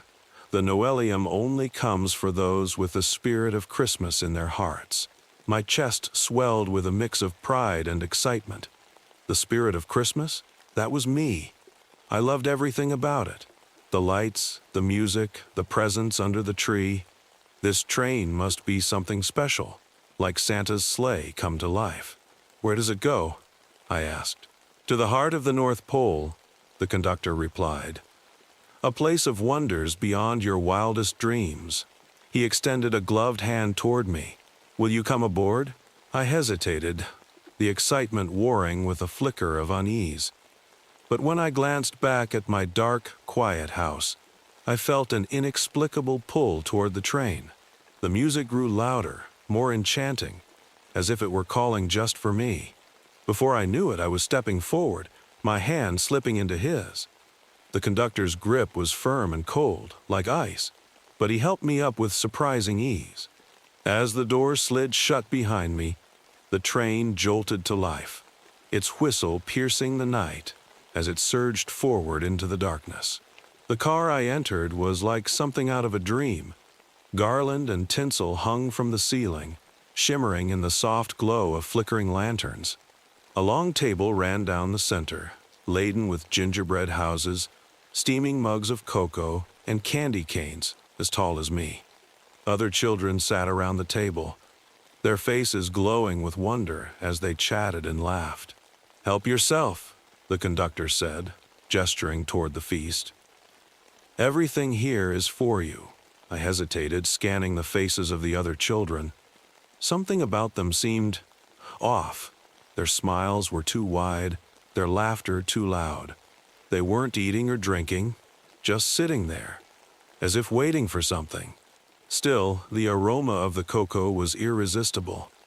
I poured myself a cup and sipped, the warmth spreading through me like a hug. For a moment, the unease melted away, replaced by the comforting buzz of holiday cheer. "See?" the conductor said, his voice close to my ear. "The Noelium is a place of joy, a place to let go of all your worries and embrace the magic of Christmas." But as I looked closer at the decorations, a strange detail caught my eye. The baubles on the tree weren't glass. They were something else, something pale and waxy. My stomach turned as I realized they were tiny faces, frozen in expressions of terror. The children at the table turned toward me in unison, their wide eyes unblinking. "Stay with us," they said in eerie harmony, their voices hollow and distant. "It's Christmas forever here." The conductor's smile widened, his teeth gleaming like shards of ice. "Forever," he echoed. The cocoa in my hand suddenly felt heavy, its sweetness cloying and suffocating. I dropped the cup, and it shattered on the floor, the liquid inside seeping out like blood. "I want to go home," I said, my voice barely audible. The conductor's face darkened, and for the first time, I saw his eyes beneath the brim of his hat-cold empty pits that seemed to swallow the light. "Home?" he said, his tone mocking. "You are home now, child. The Noelium never lets its passengers go." My breath hitched as the train lurched, the cheerful music warping into a discordant cacophony. The other children began to laugh, their voices rising into shrill, unnatural cackles. The decorations around me seemed to close in, the garlands twisting like snakes, the ornaments watching me with their frozen, terrified eyes. The train was no magical Christmas wonder. It was a trap, and I was caught. The train surged forward into the unknown, the world outside its frosted windows a blur of shifting shadows and eerie, pale light. The festive music that had once seemed so inviting now grated against my ears, its cheerful notes distorted, almost mocking. I sat at the long table, surrounded by the other children. They smiled and laughed, but their movements were mechanical, their voices hollow. None of them looked at me directly, their eyes unfocused, as if they weren't truly there. "Eat, drink, enjoy," the conductor urged, his voice smooth as velvet. He had returned to the front of the car, standing with his hands clasped behind his back. His presence loomed large, like a shadow that stretched too far. I tried to ignore the growing sense of wrongness and forced myself to take another sip of cocoa. Its sweetness now tasted cloying, almost rancid, but I swallowed it down. Around me, the children continued to chatter. I strained to hear their words, but their voices blended together into an incomprehensible murmur. The conductor cleared his throat, drawing our attention. "Now, children," he said, "it's time for the festivities to begin." At his words, the walls of the car shimmered and shifted. The candy canes that had stood like pillars twisted into jagged spikes, their red stripes darkening to the color of dried blood. The garlands writhed like serpents, and the flickering lanterns cast shadows that danced unnaturally across the walls. The other children didn't react. They sat frozen, their smiles fixed, their eyes staring straight ahead. My chest tightened as panic began to claw its way up my throat. "What's happening?" I whispered. The conductor turned his gaze on me, his expression unreadable. "The Noelium is a gift," he said, his tone sharp and commanding. "It takes you to the heart of Christmas, to a place where the spirit of the season never fades. You should be grateful." I shook my head. "This isn't Christmas. This is wrong." His smile returned, colder than the frost that coated the windows. "Christmas is what we make of it, child, and here it is eternal, joy everlasting." But his words rang hollow, a cruel mockery of the holiday I loved. My heart pounded as I realized the truth. This train wasn't taking me to the North Pole. It wasn't taking me anywhere. It was a prison, its walls disguised in tinsel and lights, its bars made of false promises. I stood, my legs trembling. "I want to leave," I said, my voice cracking. The other children turned to me in unison, their heads moving unnaturally, as though they were puppets pulled by invisible strings. Their eyes were glassy, their smiles stretched too wide. "You can't leave," they said in eerie harmony. The conductor chuckled, a low, chilling sound. "Leave?" he repeated. "Oh, my dear child, there is no leaving the Noelium. Once you board, you are part of it. Forever." The word echoed in my mind, heavy and final. My stomach churned as I stumbled backward, away from the table. The train rocked violently, the floor beneath me shifting as though it were alive. The conductor's voice grew louder, deeper, resonating through the car like a tolling bell. The spirit of Christmas must be preserved, and you, like all the others, are its vessel. The lights around me dimmed, and the decorations began to warp further, their cheerful shapes twisting into grotesque forms. A wreath on the wall transformed into a gaping mouth, its pine needles like jagged teeth. The ornaments on the tree stared down at me, their tiny faces contorted in silent screams. I turned and ran, my boots slipping on the polished floor. The laughter of the children followed me, high-pitched and unnatural, mingling with the conductor's booming voice. "You cannot escape," he called. "The Noelium always finds its way." I burst through the door at the end of the car, stumbling into the next. It was empty, silent save for the faint hum of the train. But the festive decorations were gone, replaced by cold steel walls and flickering fluorescent lights. The air smelled of rust and decay, and the floor beneath my feet was slick with something dark and sticky. I didn't stop. I sprinted through car after car, each one more nightmarish than the last. One was filled with broken toys, their hollow eyes watching me as I passed. Another was lined with mirrors, each one showing a distorted reflection of myself, me face twisted, my eyes hollow, my mouth stretched in a rictus grin. "Come back," the conductor's voice boomed, echoing through the train. "You belong here." I didn't look back. My breath came in ragged gasps, my heart pounding like a drum. The train seemed endless, its cars stretching on forever, but I refused to give up. Finally, I saw it. A door at the end of the next car, glowing faintly with golden light.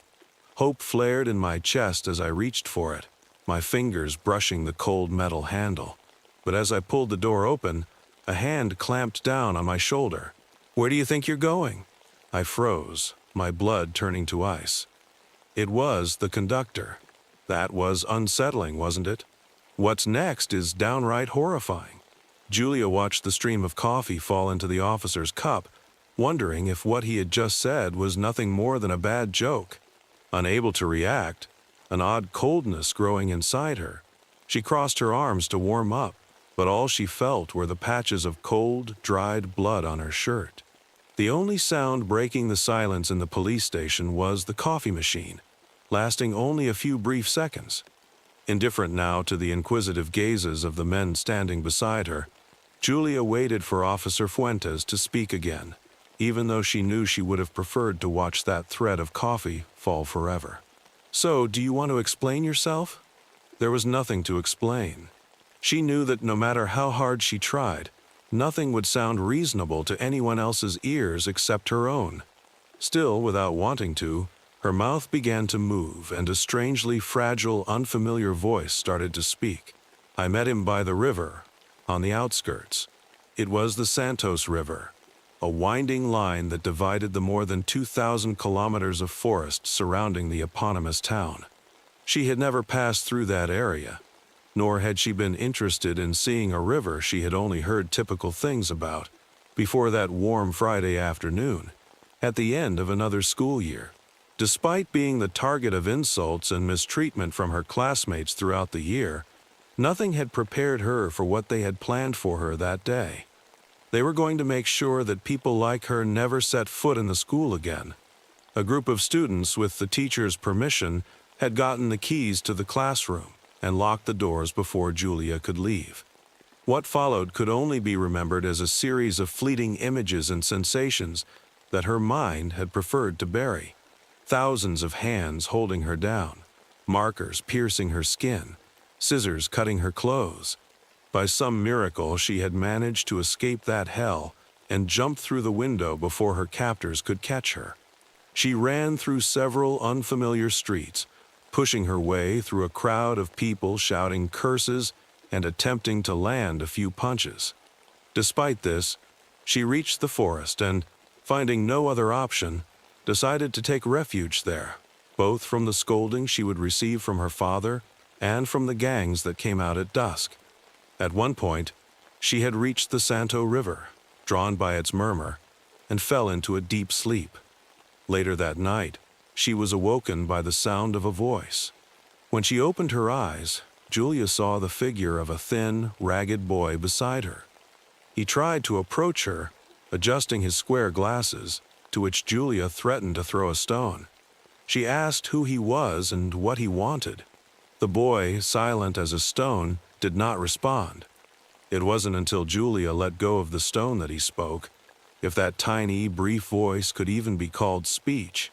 He told her his name was Boris, that he enjoyed spending time there by the river, and visiting the abandoned cabin nearby, which he preferred over his parents' house. He asked Julia why she had come there and why she was in such a state. She, in tears, told him what had happened, how she hated being different from the others and being unable to do anything about it. She had promised herself she would leave the town and go to the city one of these days. Boris, meanwhile, just comforted her. Noticing the night sky, Julia realized that any possibility of returning home before her father's police shift ended was lost.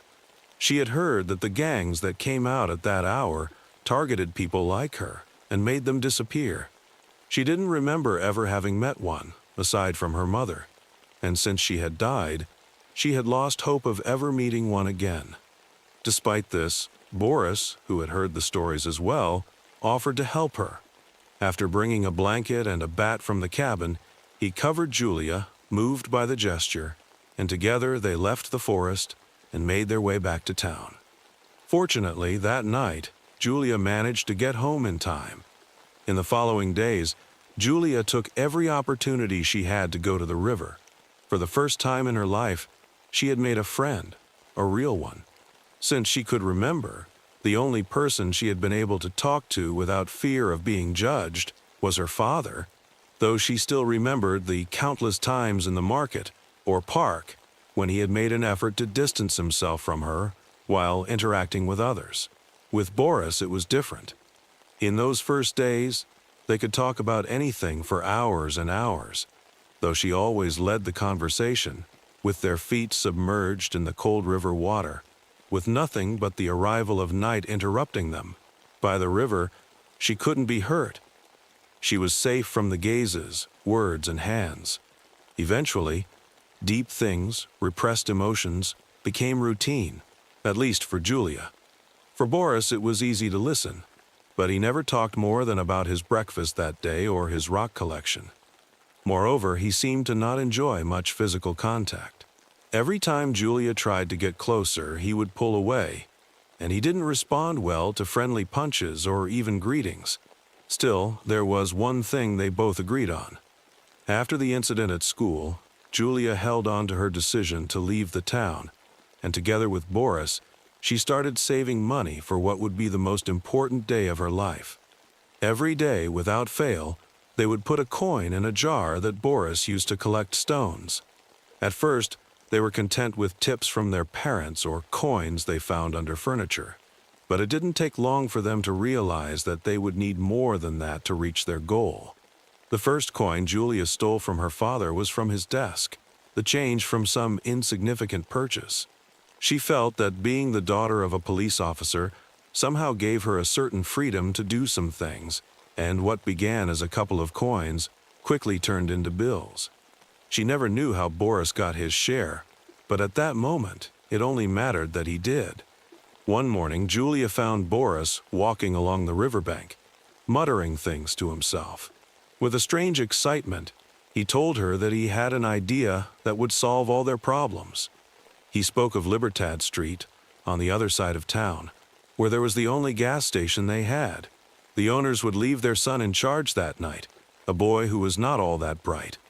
They would take advantage of the opportunity to empty the cash register and leave the next day. It didn't take much to convince Julia. And so, at dusk, they followed Boris's plan to the letter. They arrived at Libertad, both wearing caps to cover their faces, carrying a trash bag.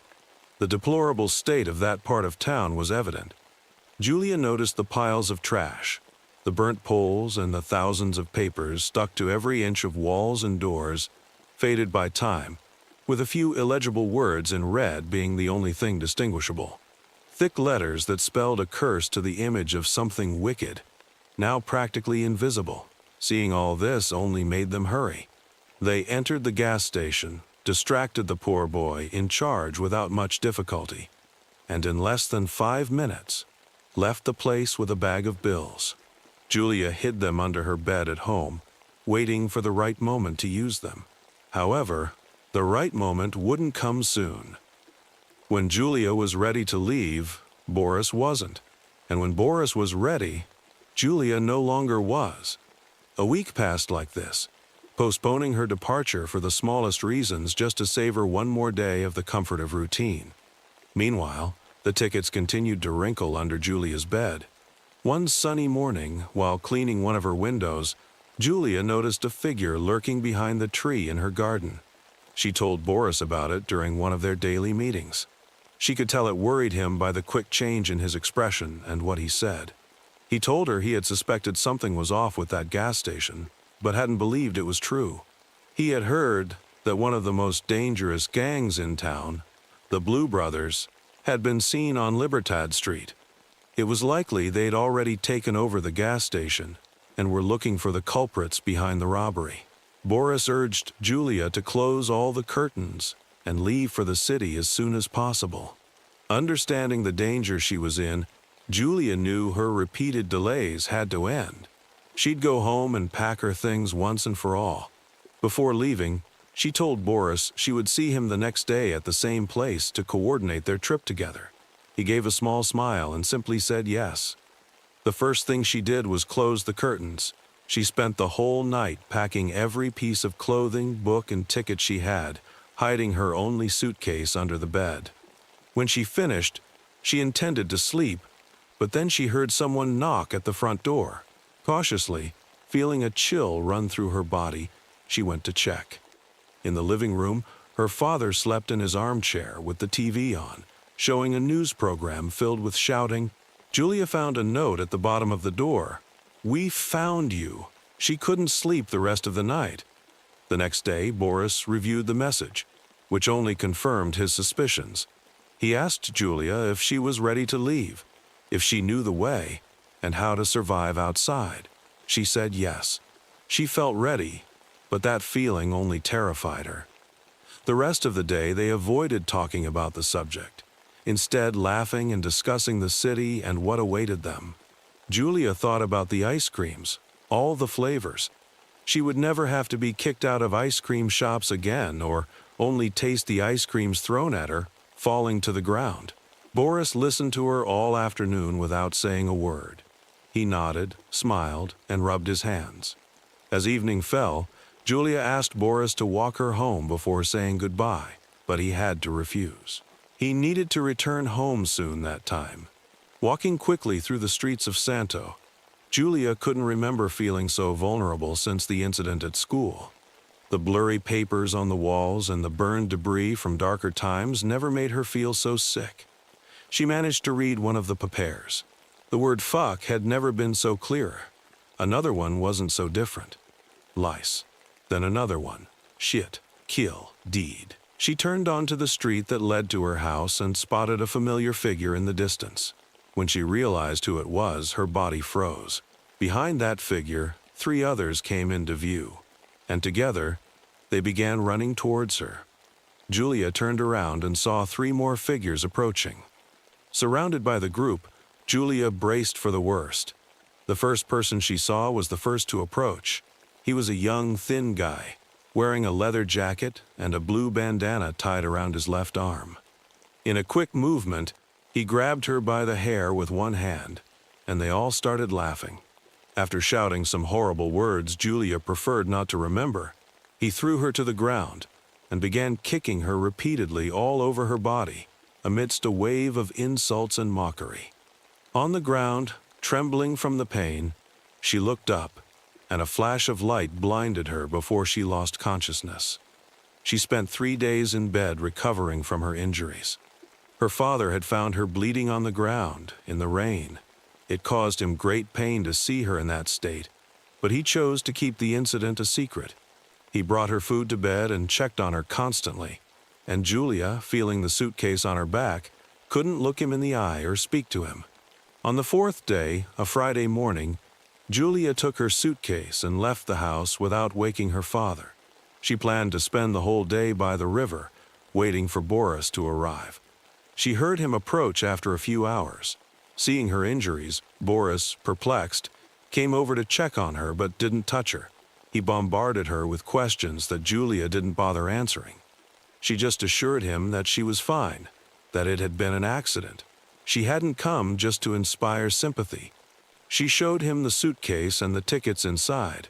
It was time to leave. She had nothing else to do there, and he clearly wasn't busy with how early he'd arrived. They wouldn't have a better opportunity than that. Julia asked him where his bags were. It didn't matter. She'd wait there until he brought them. Despite her excitement, Julia gradually noticed that Boris, as silent as ever, didn't share her enthusiasm. Defeated, she asked him one last question. "You will come, right?" The silence that followed only confirmed what she feared. With tears in her eyes, she repeated the question over and over, trying to grab Boris's shirt, but he pushed her hands away. At one point, Julia grabbed his shirt so forcefully that he gave up, and she, as close to him as she had ever been, kissed him on the lips. Boris jerked away from her and, with eyes filled with rage, spat on the grass before running toward the trees. It wasn't unusual to find the streets near the main road empty at the time Julia arrived, but that day, they looked like something out of a ghost town. Walking leisurely, replaying the conversation in the woods in her head, she realized she had reached the intersection of the main street with Libertad Street, the gas station illuminating the horizon like a giant lamp. Guided by a morbid curiosity, she turned onto that street, thinking she would reach the road through the gas station. Under its lights, she glanced at the elderly receptionist couple in the shop and walked toward the road. However, the silhouette of a man sitting by the shop's door stopped her. He was just a drunk, finishing the last drops of his bottle.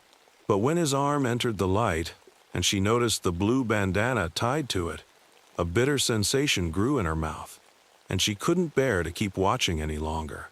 The papers, naturally, were everywhere, and she could easily cath the words from the corner of her eye. Fuck. She dropped her suitcase on the sidewalk and walked towards the man, not taking her eyes off him. Damn.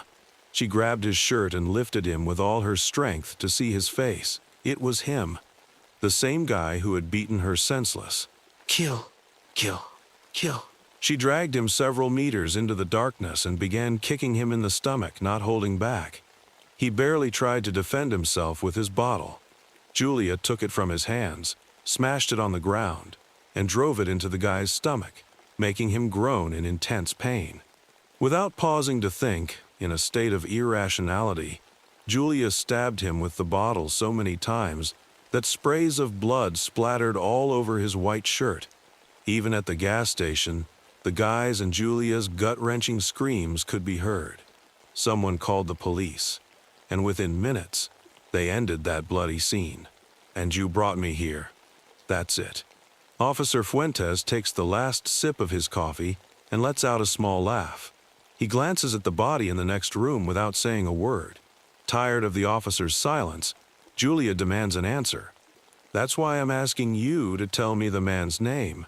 The real name. I've already told you. That man over there is Boris Duran. Julia can't help but laugh. She knows that Boris is with his family, probably regretting what he did in the forest. The officer begins to explain the details, trying to reason with her.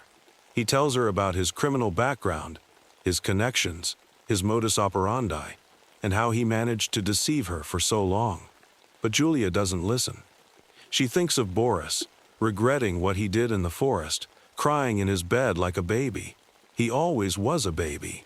The way he spoke so slowly, his aversion to touching others. His thin frame, tangled hair, sad eyes, those giant glasses that made him look stupid. Those stupid glasses. The glasses that blinded him when they reflected the sun. Officer Fuentes orders that she be taken to the police truck. A case like this had no place in a court like the one in the village of Santos. They would try her in the city. They would televise it, turn the whole process into a horrendous spectacle, but the law would be carried out. She could trust the city for that. Before leaving, he turned to Julia's father, standing beside her. She's your daughter, right? Unfortunately, yes, sir. On the road, Julia thought about everything Boris was missing. Things hadn't gone according to plan, but at least she was on her way to the city. She would see the buildings as tall as the sky, the cars floating down the streets, and most importantly, the ice cream shops. She couldn't stop imagining the flavors, endless but equally delicious. She only worried they wouldn't let her visit the ice cream shops. She had to find a way to get there. Would there be ice cream at the courthouse? Peering through the grills that separated her from the driver, Julia got her first glimpse of the city. It was unlike anything she had imagined before. The buildings were taller, and the cars, faster. The police truck entered a highway that seemed to have no end, where thousands of cars and people moved in perfect harmony. Julia observed, from inside this metropolis, the concrete and metal miracle in all its splendor, but something in particular caught her attention. Attached to the buildings, hanging from the bridges, and even projected into the air, thousands of billboards decorated the landscape. And on each one, different faces, yet, in a way, the same one appeared, accompanied by symbols and words Julia couldn't read, or simply didn't bother to anymore. Bold words in a deep red. Words that only inspired death. It's me. It's me. It's me.